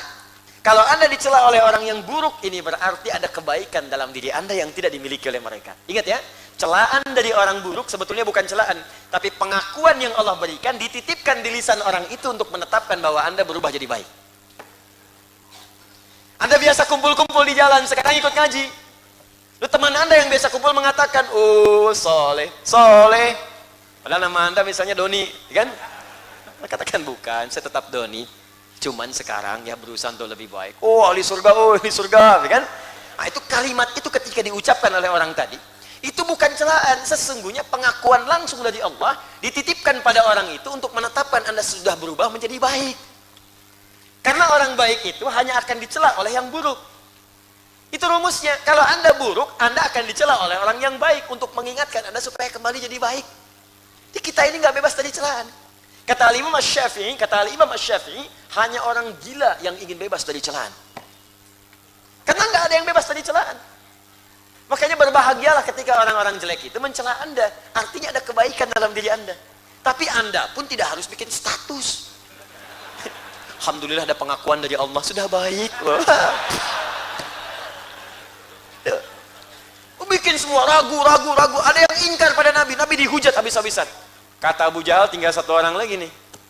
Kalau ini bisa dipengaruhi, sudah selesai dakwah Muhammad SAW di Jazirah Arab pada saat itu. Tinggal satu orang lagi. Abu Quhafa, Abu Bakar. Maka saat orang menertawakan, Nabi terdiam. Berangkatlah orang ini tadi dari lokasi yang saya tunjukkan supaya terbayang maksud saya. Ya, kalau belum berangkat ya bayangin aja juga gitu ya. Kurang lebih berdoa dari sekarang, minta ikhtiar seberangkat. Ya, itu berangkat. Ada 150 meter lah. Sini. Kejar. Tinggal satu orang lagi. Abu Quhafa. Ya, ada apa? Ya kalau paham bahasa Indonesia begitulah gitu kan. Sampaikan. Ini ada berita penting. Muhammad SAW ada berita yang sangat dahsyat. Orang-orang udah kumpul di Jabal Qubais. Kamu datanglah. Dibawa, ditarik, datang Abu Bakar kemudian ke situ. Ada apa? Silahkan Muhammad sampaikan. Nabi Muhammad SAW menyampaikan lagi. Dan perhatikan bagaimana Nabi tidak putus asa dalam menyampaikan. Anda bayangkan. Boleh jadi ibu bapak itu mengajar di sekolah. Mungkin dari sekian 20 murid, mungkin satu yang berhasil. Gak apa-apa. 2 yang rajin, gak apa-apa. Kalau niat kita benar karena Allah, maka kuantitas tidak akan jadi ukuran. 18 orang meninggalkan kelas, ya kalau urusannya karena Allah, gak apa-apa. Seorang syekh sedang mengajar, ratusan orang datang. Semangat mengajar. Tiba-tiba pertemuan berikutnya cuma 2 orang, masih semangat juga, sama seperti ratusan orang tadi. Orang bingung melihat, ya datang syekh. Anda kok bisa semangat yang sama? Kemarin ratusan orang datang, Anda semangat. Sekarang cuma 2 orang semangat juga. Apa jawab syekh tadi? Dia tersenyum kemudian mengatakan, wallahi, saya ini kan mengajar karena Allah. Yang saya harapkan pahala. Pahala itu nggak diukur dengan ratusan orang. Yang penting saya ngajar, pahala dapat. Saya nggak peduli, walaupun cuma 1 orang di depan saya, tetap saya akan ajarkan dengan semangat yang sama. Karena yang saya kejar itu pahala Allah. Sekarang itu yang hilang. Guru-guru dulu kita itu, keikhlasan yang diutamakan. Ngajarnya ikhlas. Didoakan, dibimbing, walaupun cuma ngajar Iqra, ngajar Quran. Makanya muridnya itu pada jadi. Ada yang diplomat, ada yang pejabat, ada yang di militer, ada yang macam-macam jadi. Kenapa sekarang kemudian gelar tinggi-tinggi, tapi kualitasnya itu seakan hilang? Anda cek di KPK itu, pencuri itu yang punya gelar atau yang nggak ada gelar? Koruptor itu yang ditangkap-tangkap itu, setinggi apa sih gelarnya? Pasti ada yang salah itu. Ada yang hilang di pendidikan ini. Ada yang dikejar yang bukan kualitasnya. Ada materi yang terlalu dibanggakan. Ada ijazah dengan kualitas yang tidak membanggakan. Ada nilai-nilai yang hilang kekinian. Pantas kemudian kerusuhan menjadi banyak. Tawuran di mana-mana. Narkoba menyebar luas. Akidah akhlak sekarang berkurang. Bahkan pelajarannya hampir hilang. Berapa banyak kita, Anda perhatikan aja. Kurikulum saja anak-anak belajar. Itu anak-anak TK bisa berangkat pagi, pulang sore. Orang dulu saja paling cuma sejam 2 jam selesai pulang. Sekarang jadi semua. Dan malamnya masih ngaji. Bekasi itu terkenal lah. Terkenal Bekasi itu. Pagi pergi ke sawah, malam pergi ke masjid. Dan jadi. Sekarang berapa banyak masjid yang diisi? Berapa banyak amal yang dilakukan? Ada yang kurang. Nabi memberikan prinsip. Nabi sampaikan lagi. Yang tadi ingkar semua, ada yang ragu, ada yang ingkar. Satu orang datang, satu orang baru. Nabi sampaikan dengan bahasa yang sama, dengan semangat yang sama. Boleh jadi dari satu orang ini mungkin akan memberikan dampak kepada orang yang lebih luas. Mungkin satu murid Anda yang perhatian pada Anda, ketika Anda ikhlas kemudian mendidiknya, boleh jadi satu orang itu yang akan memberikan tambahan murid-murid Anda dengan keberkahan ilmu yang telah Anda berikan. Tuh. Mungkin dia jadi pimpinan, mungkin jadi orang kaya dan keberkah dengan kekayaannya. Mungkin dia jadi pengajar lagi, punya murid lagi, satu orang itu. Makanya ketika ada orang belajar, Quran membagi 3 bagian. Quran surah 9 ayat 122. Ya, wa ma kana al-mu'minuna liyanfiru kaffah, falaula nafara min kulli firqatin minhum. Ya, nafar jadi firqah. Ta'ifatun. Jadi ada nafar, ada ta'ifah, ada firqah. Nafar jumlah banyak. 100, 200. Sekarang ada 5.000, 6.000, 7.000, 10.000 yang hadir. Kemudian jadi firqah. Dari yang 10.000 itu, kata Quran, mungkin yang perhatian, yang fokus, boleh jadi setengahnya. Sebagian yang sambil dagang, sebagian yang sambil ngebaso, sebagian yang sambil makan macam-macam dan sebagainya. Gak apa-apa, bagus, alhamdulillah. Semua variasi dan fokus, belajar. Tapi mungkin diantara yang datang itu yang mencatat sekian orang, yang melihat dengan fokus sekian orang, ya, yang mendokumentasikan sekian orang. Nanti insya Allah bulan depan saya ada rezeki, saya bikin lagi tuh buku catatan. Sehingga siapa yang datang ke sini, kita bagi tuh bukunya. Supaya mencatat, ya, membiasakan dan mengamalkan. Insya Allah doakan ya.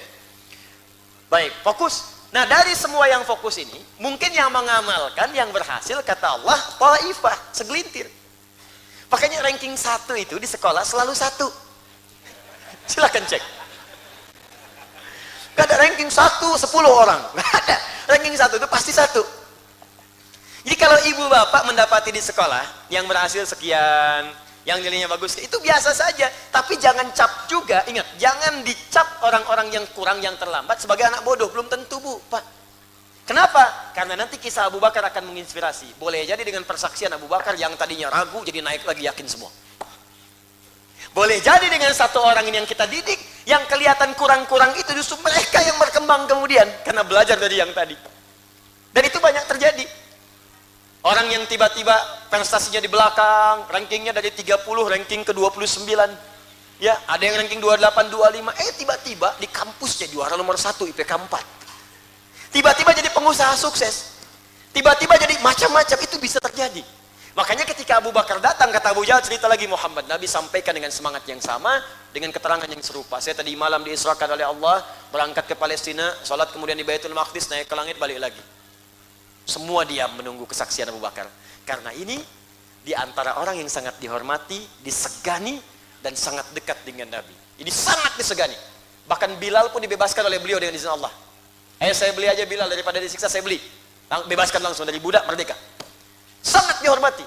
Dan tidak ada orang berkenan untuk berbuat kasar di depan Abu Bakar. Makanya semua diam mendengar persaksiannya. Apa jawabannya? Abu Jahal udah senyum-senyum aja nih. Oh, saya tunggu nih. Tuh, kayak gitu.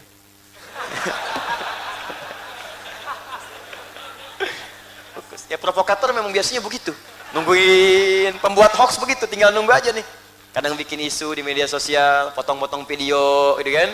Cari keuntungan, cari viewer, macam-macam. Ya, saya cek video saya juga banyak dipotong-potong gitu. Ya, benturkan dengan ustadz lain, bikin ini, bikin itu. Terakhir saya lihat video saya dibenturkan dengan Menteri Agama. Sejak kapan saya ngomentarin Menteri Agama? Tiba-tiba muncul aja. Anda bayangkan saya ngomentarin tentang disertasi yang sedang di Jogja. Tiba-tiba disambungkannya, wah, mengoreksi Menak. Wah, begini dan sebagainya. Apa untungnya sih? Apa untungnya? Anda cuma mengoleksi dosa aja. Gitu. Kalau memang ada orang keliru, ya diluruskan. Kalau ada orang salah, tidak paham ilmu, orang tak paham ilmu, berpendapat, jadi maklumi aja karena nggak paham. Ya, kemudian diluruskan, selesai. Dan tunjukkan jalan-jalan yang baik dengan cara yang lembut. Kemudian kita berubah. Anda ini mau merubah orang atau mencela orang? Ya, dan hindari hal-hal yang negatif, bikin hoax, bikin provokasi. Karena itu sudah dikerjakan oleh orang-orang terdahulu. Abu Jahal, Abu Lahab. Ya, jangan jadi abu-abu yang lainnya. Ya, udah, itu aja cukup abu yang dulu. Ya. Kalau mau seperti Abu Bakar. Maka ketika dikisahkan apa jawaban Abu Bakar? Perhatikan kalimatnya. Kalaulah saat ini, tegas, mantap, mengalir di hatinya. Kalaulah saat ini, dikatakan ada musuh yang akan menyerang kita di belakang bukit ini, Jabal Kumis. Kalaulah saat ini dikatakan pada kita oleh Muhammad sallallahu alaihi wasallam, ada musuh di belakang bukit ini yang akan menyerang kita saat ini, dan itu tidak terbukti, tetap saya akan percaya kepada Muhammad sallallahu. Kalaulah saat ini, kalau laukana, berarti kalau itu tidak terjadi. Dan beliau yakin, ingin menunjukkan pada orang Arab. Orang Arab itu bahasa uslubnya tinggi, gaya bahasanya tinggi. Ya, jadi harus pakai tinggi lagi. Ya, nyaris itu sama dengan tidak. Ingat ya, nyaris hampir sama dengan tidak. Liverpool musim lalu hampir juara Liga Inggris, tidak juara. Jelas ya, sama dengan tidak, nomor 2. Mungkin sekarang ya, insya Allah. Ya. Kalau juara. Tapi saya bukan fans ya klub tertentu, tidak. Saya hanya melihat, mengamati dan sebagainya untuk bahan dakwah, itu aja. Jadi saya bukan fans tertentu. Saya pergi ke Inggris, ke Liverpool, foto di situ. Oh, Ustaz Adi, you are never walk alone. Ramai ya. Akhirnya ya sudahlah, apa namanya, pendukung MU protes. Ya sudah, saya ke Old Trafford sana. Saya datang ke Old Trafford, saya sandingkan kaosnya dua-duanya. Nih, Old Trafford, MU dan Liverpool. Ya, akhirnya pendukung MU senang semuanya. Alhamdulillah, ternyata Ustaz Adi MU juga kan. Nah, sudahlah, beda itu boleh, tapi jangan menghalangi kita untuk bersahabat dan minum teh bersama. Ya, terapkan ke sini. Ya, Viking dengan The Jack bersahabat. Ya, boleh beda-beda lah, silakan. Yang satu oranye, satu biru gitu kan. Ya, harus sama-sama. Kalau ke Bandung nggak apa-apa. Persib anu aing, eleh deui nggak apa-apa. Isuk menang, ya nggak ada masalah. Ya, Persija juga demikian. Ketika bertemu salaman, senang, itu enak. Nonton bareng-bareng, bubar bareng-bareng, enak kan? Selesai. Apalagi kalau waktu sholat, berhenti dulu sih, sholat yuk, ayo. Oh, itu top lah pokoknya. Itu jadi rel masjid insya Allah. Kata Abu Bakar, kalaulah, maksudnya nggak terjadi. Ini pujian, madah pada Nabi. Maksudnya apa? Maksudnya beliau ingin sampaikan dengan bahasa halus, Muhammad itu SAW punya sifat al-amin. Nggak mungkin berdusta. Walaupun Nabi Muhammad mengatakan di belakangnya ada musuh, ya bahasanya kalaulah, nggak akan terjadilah begitu. Karena Muhammad ini seorang yang jujur. Kalaupun mengatakan di belakang ada musuh ingin menyerang dan tak terjadi, aku akan tetap percaya kepada beliau. Ini uslub yang sangat halus, ingin menunjukkan ini laki-laki ini mustahil berdusta. Karena dia dari sekarang dikenal dengan jujur, nggak pernah mabuk, nggak pernah zina, nggak pernah tipu orang. Yang paling aneh Pak Bu, ada fakta yang belum terungkap sampai sekarang. Bapak Ibu tahu? Ternyata orang-orang yang memusuhi Nabi ini aneh sekali. Memusuhi Nabi tapi hartanya dititipkan pada Nabi. Tuh. Muhammad nitip ya? Nitip. Mau nitip emas ya? Mau nitip kambing ya? Nitip ke Nabi. Begitu Nabi mau hijrah diambilin lagi. Dia aneh. Musuh tapi nitip. Tuh. Ya, ini kan menunjukkan dia dipercaya. Mabuk gak pernah, terpercaya iya, diakui oleh semua. Konflik semua kepala suku, konflik, saya yang letakkan Hajar Aswad, saya letakkan. Udah gini aja deh, kita pilih aja satu orang yang duluan ke masjid, tempat yang terbaik ini. Temukan Nabi Muhammad sepakat semua. Ya udah orang itu aja, orangnya baik, gak pernah mabuk, gak pernah apa, gak pernah menipu, gak pernah semua. Makanya kata Abu Bakar, ini orang baik, gak pernah bohong. Kalaupun mengatakan ada pasukan datang kemari ternyata gak terjadi, saya tetap percaya kepada dia. Maka percaya dan yakin pada sesuatu, walaupun banyak orang ragu, bahkan ada yang menolaknya, berubah dari kata shadiq menjadi apa namanya? Siddiq. Sejak saat itulah sahabat ini diberi nama dengan As-Siddiq. Abu Bakar As-Siddiq. Yakin dan percaya serta mengamalkan apa yang diyakini itu. Jika Anda tarik ini kepada ketentuan Allah dan Rasulnya, karena rumus besarnya, awas saya berakhir di sini. Rumus besar di ayat ini, perhatikan. Ini kerangkanya. Dibuka di awal ayatnya. Fokus ini. Wa may yuti'illaha war rasul. Quran surah keempat tadi ini, ayat 69. Wa may yuti'illaha war rasul. Siapa yang mampu menaati Allah dan Rasulnya, Muhammad sallallahu alaihi wasallam. Taati Allah, taati Rasul. Kata Allah salat, salat. Kata Allah puasa, puasa. Bagaimana cara salat ya Allah? Ditunjukkan oleh Nabi. Ini begini cara takbirnya. Begini rukunya, begini sujudnya. Ya Allah, Engkau perintahkan aku untuk puasa. Turun ayat puasa. Ya ayyuhalladzina amanu kutiba alaikumusiyam. Puasa. Bagaimana caranya ya Allah? Ditunjukkan oleh Nabi. Nih, puasa jam sekian, waktunya sekian, bukanya sekian, apa yang dikerjakan ini, yang ditinggalkan ini. Semuanya. Lalu Anda yakin dengan ini semua. dan mengamalkan isinya. Diminta salat, salat. Allahu Akbar, Allahu Akbar. Tiba waktu subuh, ayo cepat bangun, bangun. Bahkan yang paling hebat, ada orang sudah siap sebelum waktunya. Dia benarkan semua. Turun ayat waris. Laki-laki 2, perempuan 1, 2:1. Banyak orang meragukan, wah ini bertentangan dengan gender, ini tidak adil, ini saya mau yakin, yang dari Allah pasti benar. Saya kerjakan.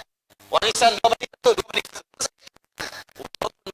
Ilmunya, dengan ketentuannya sehingga hikmah datang kemudian. Maka orang ini disebut dengan siddiqin. Kata Allah infak, infak. Kata Allah jangan takut miskin, gak akan takut. Harta keluar. Haji kerjakan, kerjakan. Salat kerjakan, kerjakan. Tahajud turun, kerjakan. Maka orang-orang yang yakin dengan semua ketentuan Allah, diajarkan oleh Nabi caranya dan dia kerjakan dalam kehidupannya, maka orang ini masuk dalam golongan siddiqin. Orang-orang yang membenarkan semua ketentuan-ketentuan dari Allah, perintah dan larangannya, kemudian mengikuti semua ketentuan itu. Inilah siddiqin. Ya. Nah, terapannya dalam kehidupan kita, sekali lagi, ada yang pokok, ada yang cabang. Yang pokok itu perintah yang diperintahkan kepada semua hamba Allah. Salat itu pokok. Makanya Anda pekerjaan apapun, kalau sudah tiba waktu salat, ya salat. Zakat itu pokok. Kalau sudah sampai nisabnya, keluarkan zakat. Nggak usah ragu-ragu. Dan jangan ditunda-tunda. Zakat keluarnya di bulan Rabiul Awal. Keluarkan sekarang, jangan tunggu Ramadan. Kalau sudah keluar nasabnya sekarang, haulnya sekarang kerjakan. Enggak, saya nunggu Ramadan ini supaya pahalanya berlipat. Begitu masuk Rajab, meninggal. Zakat belum dituliskan. Kerjakan. Tinggalkan. Do it, leave it. Kerjakan, tinggalkan. Selesai. Begitu Anda yakini, Anda kerjakan sedikit. Itu yang pokok. Yang cabang, kembali lihat profesi kita. Bu, Pak, lihat profesinya. Kata Al-Quran, perempuan, ada yang khusus untuk perempuan, berhijab. Berhijab, Bu. Kerjakan aja. Yakin. Ya, yakin aja Ibu, pakai aja dulu. Pakai, kenakan. Itu sedikit. Masuk golongan itu. Walaupun Ibu belum paham nih hikmahnya apa, berjilbab. Baru tahu kemudian, ternyata Masya Allah, bisa melindungi dari sengatan matahari, bisa memberikan identitas, ada kemudahan dari Allah, ada aurat yang tertutupi, ada marwah yang lebih muncul. Bu, demi Allah saya katakan ya, perempuan berjilbab itu Allah sudah berikan dalam Al-Quran, akan dipelihara kehormatan oleh Allah, dipelihara. Dan orang juga pada penasaran, melihatnya semua baik-baik aja, baik. Makanya ketika ada pelaku ya, pelaku perbuatan maksiat kemudian mengenakan jilbab, dikecam habis-habisan. Karena jilbab itu lambang kehormatan. Ya. Jilbab putih, lambang tuh. Lambang kesucian. Suci, hormat, baik. Makanya ketika ada orang berbuat maksiat mengenakan jilbab, dikecam. Apalagi kalau ada laki-laki ikut-ikutan pakai jilbab. Itu yang dipersoalkan. Kalau perempuan bercadar itu udah biasa. Laki-laki bercadar itu jadi masalah. Begitu dibuka kumisan. Itu yang masalah. Kalau si Jabar, saya sudah katakan pada Anda, kalau ada perbuatan menyimpang, jangan diperindah dengan istilah tertentu. Nanti dianggapnya biasa. Ya, cross si Jabar, apa cross si Jabar? Orang aneh gitu aja. Orang aneh. Gitu. Ya, perempuan gak komplit. Udah. Pokoknya kasih kata-kata itu yang tegas saja. Supaya perbuatan itu dianggap tidak disukai, dibenci. Kalau udah dibenci, ditinggalin sendiri. Nah, ini sekarang ini banyak kriminalitas diperhalus, ini seakan-akan baik. Maling, koruptor. Kayaknya bangga gitu dengan gelar itu. Datang, pakai jaket, pakai rompi, pakai baju, udah pakai tas, kayak mau ke hotel aja Jambi. Udah saya kasihan kadang. Orang ngambil ayam disebut maling ayam. Nah, ini lebih banyak ngambil dari situ, diperhalus bahasanya. Perempuan keluyuran malam-malam, aurat dibuka, nyalain kupu-kupu malam. Laki-lakinya disebut lagi hidung belang. Hidungnya udah, katakan aja yang sesungguhnya. Nanti ditinggalkan sendiri. Ya, kembali kepada yang tadi, ibu bapak sekalian, disedekhin, ayo kerjakan apa yang bisa kita mampu kerjakan. Kata Allah, perempuan berjilbab, jilbab. Pakai jilbabnya. Ya, kerjakan ini, kerjakan. Anda yakin, lakukan. Kata Allah, jauhi riba, ya jauhi, sudah. Tinggalkan. Kalau banyak ragu, setengah-setengah ya nggak akan berhasil. Ada tahapan-tahapannya. Ya, kalau itu memengaruhi kehidupan Anda bisa sambil cari yang lain dulu. Cari sambil bertekad meninggalkan ini, setengah-setengah, lakukan. Sudah mendapatkan ini, tinggalkan. Awas, fikih itu awas.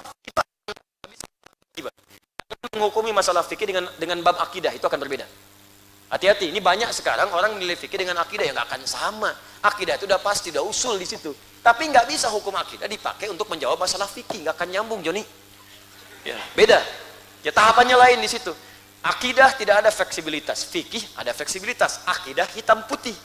Fikih itu masih bisa, babnya terbuka luas. Dalam kondisi tertentu yang haram bisa jadi halal sementara. Dalam kondisi tertentu bahkan yang halal pun bisa diharam. Tapi akidah nggak bisa. Allah Tuhan kemarin, sekarang, besok, sampai kapanpun. Kul huwallahu ahad gak akan berubah. Gak akan berubah. Oh karena bab tertentu, kondisi darurat, Allah belum ahad dulu. Oh, tidak. Tetap kul huwallahu ahad. Satu Tuhan. Tapi kalau fikih tidak. Ibu datang ke Cina misalnya, atau nggak usah ke Cina lah, jauh-jauh di Indonesia sampai ke hutan. Ya touring ke sana. Sampai ke dalam hutan. Tiba-tiba nyampe di sana atau sedang praktek. Ya teman-teman kita di militer, jauh praktek. Tiba-tiba ayam nggak ada, kambing nggak ada, kambing hutan. Tiba-tiba hewan apa yang muncul? Samping. Yang ada cuma babi. Kalau nggak dimakan babi itu, sementara hewan yang lain nggak ada, bisa mempengaruhi kepada keadaan fisik, bisa meninggal. Sedangkan dalam maqasid syariah, ya itu menjaga nyawa, hifdzun nafsi itu diutamakan. Maka pada saat itulah kemudian babi menjadi halal untuk dikonsumsi. Jadi boleh kemudian makan daging babi. Ya, kalau babinya tidak, potong dulu. Ya, sembelih, potong, masak, baru makan. Itu pun tidak dinikmati, hanya untuk menutup rasa lapar saja. Sambil mencari lagi yang halal. Ini bukan dinikmati, enak juga ya, iya. Bukan. Haram dia. Kalau seperti itu haram. Dimakan untuk menghilangkan mafsadat pada saat itu supaya laparnya hilang. Sambil itu mencari kemudian hewan lain yang dihalalkan. Begitu ketemu ayam sudah selesai. Babinya haram. Yang dimakan sekarang apa? Bukan daging ayam. Makan ayam bagaimana dimakan? Nah, sembelih, masak, kemudian baru makan. Nah, itu sifatnya. Jadi bagaimana yang haram bisa halal? Yang halal bisa haram. Pernikahan itu halal. Tapi kalau calonnya berpotensi menyakiti pasangannya atau mencegah dia taat kepada Allah, calon nyuruh buka jilbab, belum apa-apa udah nyuruh buka jilbab. Calon udah mengatakan, nggak usahlah nanti sholatnya yang fardu aja, sama aku mah tahajud, gak usah dipikirin, tahajud kan buat dapat harta yang nyaman, aku sudah kaya kok, jangan takut. Bisa. Yang seperti itu haram kemudian dijadikan pendamping dalam kehidupan. Ya, ingat dunia itu sementara, akhirat yang abadi. Jadi dalam kondisi tertentu, ingat baik-baik, sedekah dia mengeluarkan sebuah hukum, yakini, amalkan, gak usah ragu. Tapi buat tangga-tangga itu, jangan sampai nggak paham hukum dikerjakan, bahaya. Saya harus tinggalkan riba, begitu ditinggalkan belum siap dengan pondasi yang lainnya, hancur keadaannya. Ya, tapi tetap komitmen meninggalkan itu mesti ada, dibuat tahapan-tahapan. Kalau sudah mampu tinggalkan, tinggalkan. Selesai tinggalkan, ambil yang lain. Yakin, yakin. Seyakin engkau saat membuat putusan lamaran dan pernikahan itu. Catat. Ya. Paham sampai sini? Siapa yang mau jadi siddiqin? Kalau mau jadi siddiqin, mulai sekarang amalkan semua ketentuan Allah. Kata Allah, tahajud itu banyak manfaatnya. Yakin? Percaya? Tahajud meningkatkan karir. Tahajud memberikan solusi. Tahajud memberikan perlindungan dari Allah. Yakin? Kalau yakin, amalkan. Siap? Kalau yakin dan diamalkan, maka berubahlah nama Anda menjadi siddiqin. Nanti tinggal tunggu perubahannya. Pasti akan Allah jawab dengan janjinya. Ada perempuan di Amerika, kata Allah berjilbab, dia berjilbab, Bu. Kata Allah tahajud, dia tahajud. Satu kali dia jalan di sebuah tempat, masuk kemudian ke sebuah wilayah, satu gang tertentu. Di malam hari ada beberapa pemuda sedang menunggu, dan dia tahu pemuda itu pasti punya hal niat yang buruk kepadanya. Apa yang dia lakukan? Dia yakin dengan Allah dan bertawasul dengan amalannya. Ya, itu rumus di Quran surah kelima ayat 35. Boleh tawasul dengan amal soleh. Ya ayyuhalladzina amanu taqullaha wabtaghu ilaihil wasilah. Hai orang beriman, tingkatkan takwamu kepada Allah dan bertawasulah dengan takwa dan amal solehnya. Maka dia bertawasul dengan amalannya, dia kuatkan niatnya kepada Allah, dengan perlindungannya, dia yakin betul karena dia sudah mengamalkan apa yang telah Allah perintahkan dan dia sedang menagih apa yang Allah janjikan. Maka tiba-tiba lewat situ, aman aja jalan. Besoknya dia baca berita, di TV muncul, di koran kemudian terbit, ada perempuan yang kemudian diperlakukan dengan tidak pantas. Begitu dilihat, lokasinya kok sama. Dan kejadiannya berlangsung beberapa menit setelah dia lewat. Maka feeling perempuan ini mengatakan, ini nggak akan jauh dari orang-orang itu, laki-laki itu. Maka dia datangi kepolisian setempat. Kemudian dia sampaikan, dia pengen tahu di mana ininya, korbannya, ditanyakan gini. Terus kemudian dia sampaikan, apa yang kamu ketahui informasinya? Ya, yang saya ketahui begini, ditanyakan, betul, lokasinya di mana? Betul. Peristiwanya kapan? Betul. Diberikanlah info, ciri-cirinya bagaimana? Disampaikan ciri-cirinya. Si perempuan tadi menguatkan. Begitu kemudian sudah dilihat, sketsanya muncul, dicari orang itu, ditemukan, ternyata benar mengakui perbuatannya. Yang paling menarik, perhatikan kata-katanya. Karena penasaran, si perempuan muslimah yang berjilbab tadi datang mengatakan, kamu kan tahu, sebelum perempuan tadi lewat, kan saya yang lewat duluan. Kenapa saya tidak diganggu? Kenapa saya tidak diganggu? Sementara yang setelah saya perlakukan dengan cara yang tidak pantas. Apa jawab preman-preman tadi? Mereka mengatakan, bagaimana kami bisa mengganggu? Di samping kamu itu kanan kiri ada bodyguard yang badannya besar-besar. Tuh.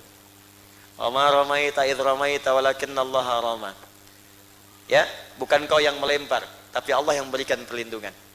Tsumma istaqamu tatanazzalu alaihimul malaikah alla takhafu wala tahzanu wa abshiru bil jannati allati kuntum tu'adun. Orang-orang yang beriman, istiqomah dengan keimanannya, mengamalkan apa yang Allah perintahkan, akan kami turunkan malaikat yang melindungi dia dalam aktivitasnya. Dan dijaga orang ini supaya enggak sedih, kuat. Situasi apapun tegar, kuat, siap. Dan mentalnya luar biasa indah. Siapa mereka? Siddiqin.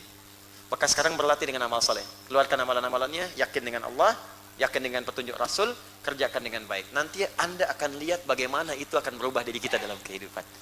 Siap insya Allah? Nah, kalau kita pun masih bertahap mengerjakan itu, maka ada pilihan yang ketiga. Ini pun istimewa. Kalau Anda kerjakan, maka Masya Allah dimuliakan oleh Allah di dunia. Wafat di kuburnya juga sama-sama dijaga dasarnya. Dan di surga pun ditempatkan di tempat yang sangat luar biasa. Ini golongan syuhada. Siapakah syuhada itu? Apakah hanya orang yang berperang di jalan Allah, lantas orang-orang kemudian pergi ke medan perang, pergi keluar, bahkan keluar Indonesia dan sebagainya? Atau yang dimaksud syuhada ini, ada amalan-amalan lain yang bisa kita maksimalkan, bahkan tak sadar apa yang sedang kita kerjakan pun ternyata itu bagian dari amalan para syuhada. Siapa mereka? Bagaimana amalnya? Nanti kita lihat di pertemuan berikutnya insya Allah di pekan depan. Nah, sebelumnya ada yang istimewa malam ini. Teman-teman sekalian, saya ingin informasikan berita gembira. Yang pertama, alhamdulillah, dari karantina yang telah kami jalankan di periode yang kedua ini, ada teman-teman kita yang telah menyelesaikan hafalan Quran 30 juz dalam hitungan hari.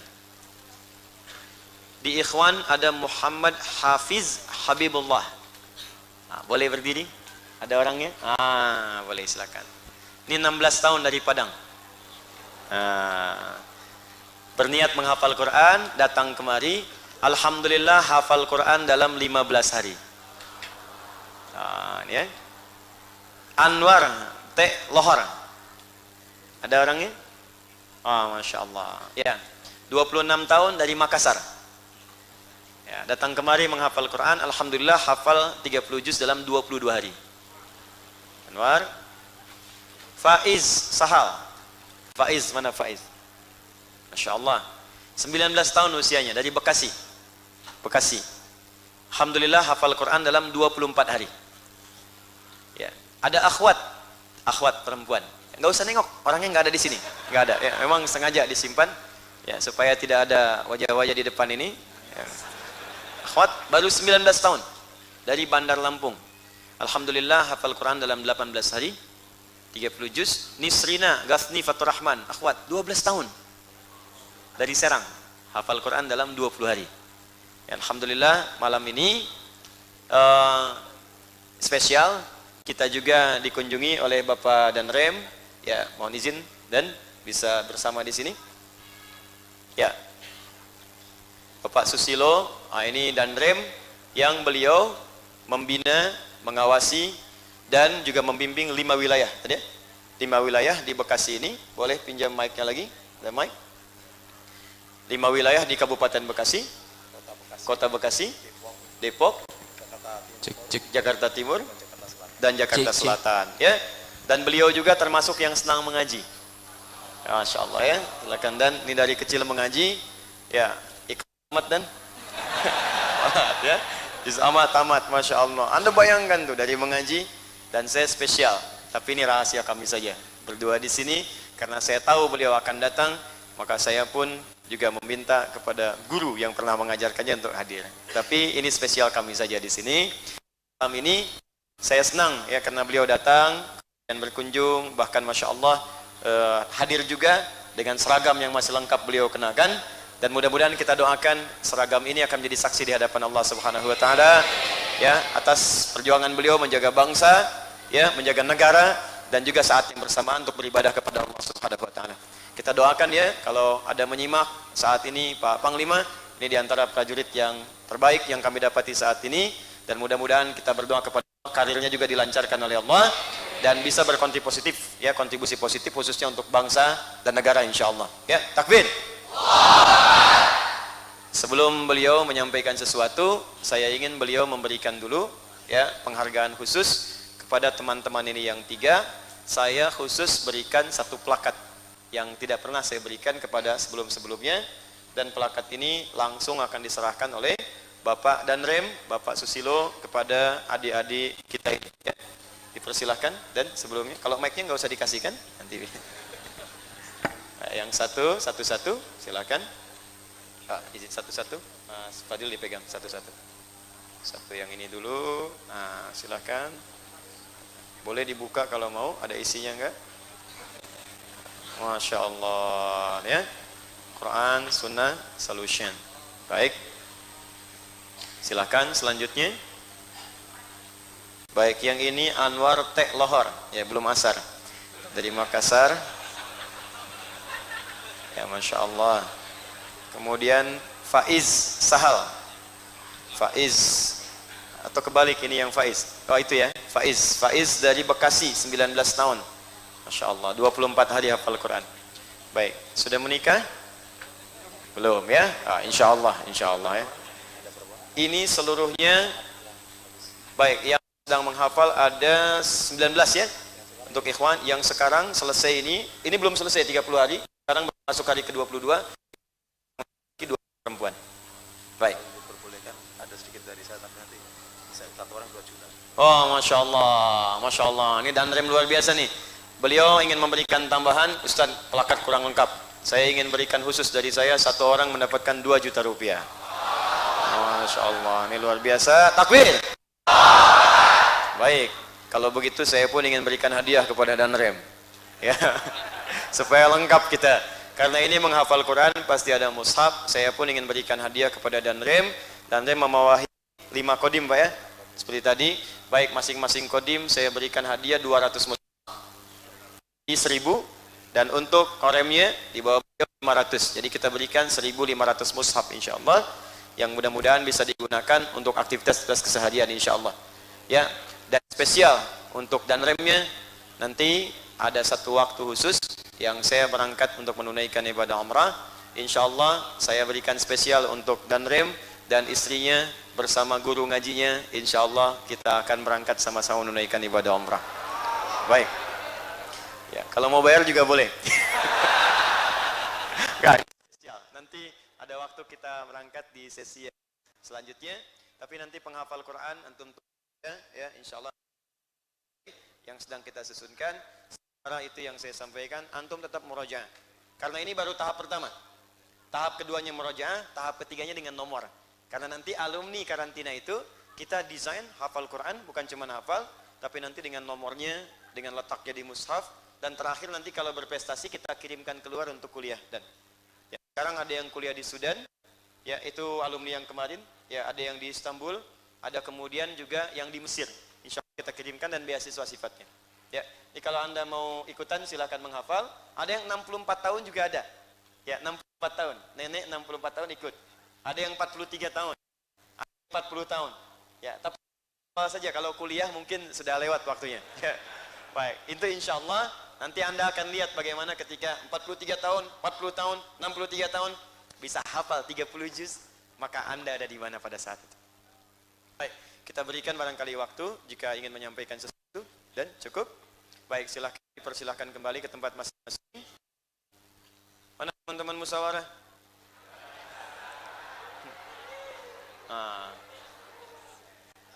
Ini lagi musyawarah di belakang. Ada teman-teman? Mana orangnya? Musyawarah. Ari, Dimas, Dude.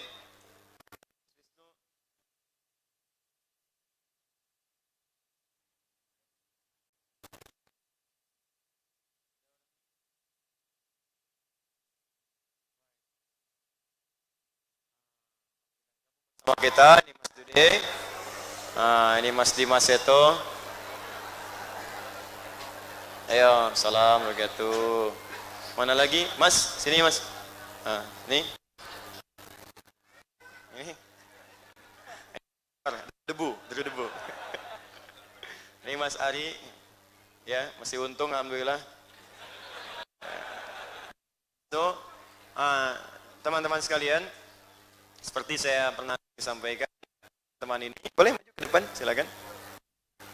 Insyaallah teman ini selalu istiqomah dan kita doakan istiqomah juga sampai saat ini, cukup terus untuk berbuat baik, dan teman-teman ini selalu bikin program ya sekiranya bisa menginspirasi teman-teman bisa berubah setahap demi setahap untuk bisa lebih baik.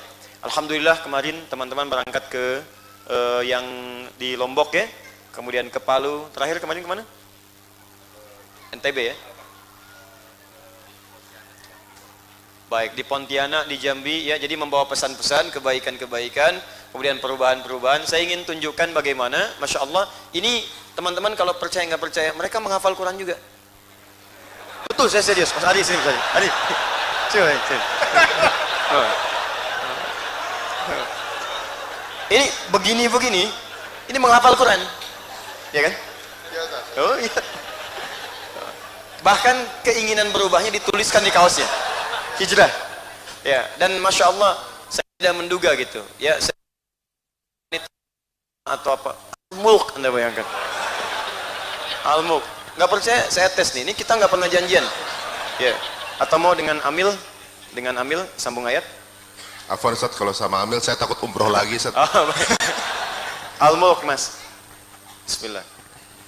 A'udzu billahi minasyaitonir rajim.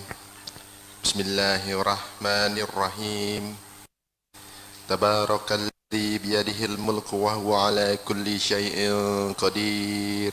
Insyaallah. Alladzi khalaqal mauta wal hayata liyabluwakum ayyukum ahsanu amala wa huwal azizul ghafur. Insyaallah. Cukup sebentar. Cukup. Masya Allah, luar biasa. Ya. Bahkan Al-Kahfi juga menghafal. Betul. Nggak percaya? Mas, Al-Kahfi. Bismillahirrahmanirrahim. Alhamdulillahilladzi anzala 'alal abdihil kitaba wa lam yaj'al lahu 'iwaja. Masya Allah. Terus? قيما لينذر بأسا شديدا من لدنه ويبشر المؤمنين الذين يعملون الصالحات أن لهم أجرا حسنا. Masya Allah. صدق الله. Bukannya Al-Kahfi, Toha. Toha Anda bayangkan, belum hafal. Tapi mencoba untuk menghafal. Toha. Bismillahirrahmanirrahim. Masya Allah. Toha. Sadaqallahul azim. Apa saya bilang? Saya hanya ingin katakan begini, ini teman-teman, Mas Dude boleh gabung, Mas Dimas, Mas Wisnu. Mereka pun menghafal Quran. Saya punya program dengan teman-teman ini. Jadi yang musyawarah, belajar, menghafal. Saya gini, maaf ya, artis, public figure, menghafal Quran. Bahkan sekarang di militer, di tentara, di polisi yang hafal Quran khusus. Sekarang ada nenek menghafal Quran. Ada anak kecil menghafal Quran. Guru menghafal Quran. pedagang menghafal Quran. Ada pedagang, pebisnis cuti dulu. Kemarin di Lampung, Bu, Pak, dari nol, kepala cabang salah satu bank di Indonesia minta cuti buat ngafalin Quran. Jadi saya mau katakan, kalau Anda nggak mulai sekarang, Anda tertinggal. Karena semua sekarang berlomba untuk mendekat pada Al-Quran. Maka saya katakan pada Anda, apa yang kita pelajari, hafalkan setiap ayatnya. Allah tidak menuntut kita hafal 30 juz, tapi meminta kita untuk mencintai Al-Quran. Hafalkan semampu kita, walaupun 1-2 ayat. Mudah-mudahan saat wafat itu, mungkin kita sedang mengamalkan atau membacakan ayat Quran yang kita hafalkan itu. Maka berbahagialah Anda, status Anda akan naik seketika menjadi ahli Al-Quran. Ya, saya kira itu yang saya sampaikan, dan kita doakan teman-teman ini istiqomah, kita dukung kegiatan-kegiatannya, dan mudah-mudahan dilancarkan oleh Allah Subhanahu wa taala. Mungkin nanti kita bisa kolaborasi dengan TNI, kita bisa bikin ya gerakan yang lebih baik untuk bangsa dan negara. Karena ini teman-teman juga mencintai bangsa, cintai negara, dan punya program bagaimana kemudian membuat bangsa kita lebih baik dengan program-program yang terkait dengan sosial ya. Ada bantuan, kemudian juga mengentaskan kemiskinan ya, teman-teman. Ada kampanye untuk meninggalkan sampah dan sebagainya. Ya, kita dukung sama-sama ya. Takbir. Ada yang mau sambung ayat lagi atau cukup? Baik ya, kita istirahat sebentar. Kita cukupkan.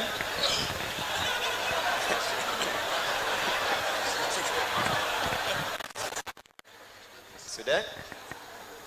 Baik. Karena yang bacakan Mas Ari bisa maju dengan saya di sini. Silakan. Saya tidak pernah menempatkan seseorang di kursi ini kecuali dalam kondisi yang sangat spesial. Untuk Mas Ari malam ini karena sudah menghafal Al-Kahfi dan juga menghafalkan tadi Masya Allah, Toha dan sebagainya, maka ini sangat luar biasa bagi kita semua.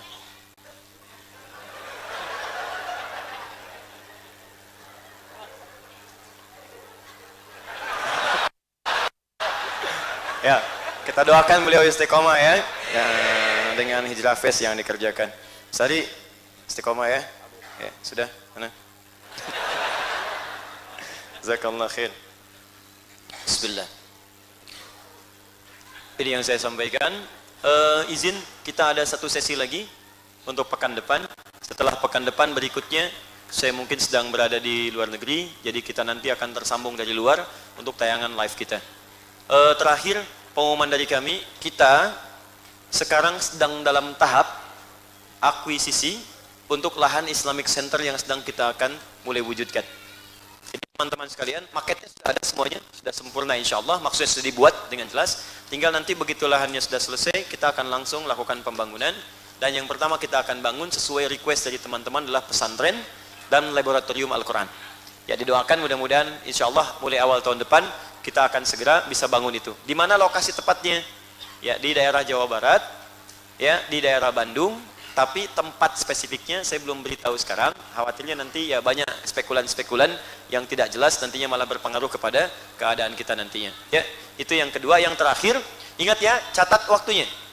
Bulan depan, Desember, akan ada karantina akbar dan wisuda untuk peserta karantina yang telah hafal Quran. Di karantina akbar ini, kami akan ajarkan menghafal Quran 30 juz, tapi dilakukan di tempat masing-masing. Di rumah misalnya, di kantor dan sebagainya. Itu spesial. Itu spesial. Ya, karena itu pastikan untuk bulan depan, ya, Anda nanti kami kabari sepekan 2 pekan setelah ini tanggal tepatnya berapa. Nanti kita akan cari dulu tempat yang bisa menampung karena ini Istiqlal sedang direnovasi. Ya, biasanya kami adakan di Istiqlal sampai 200-250 ribu orang itu bisa ikut. Belum ada tamu-tamu yang lain nanti. Jadi kita nanti akan coba cari tempat menyesuaikan baru diinfokan kepada teman-teman semuanya.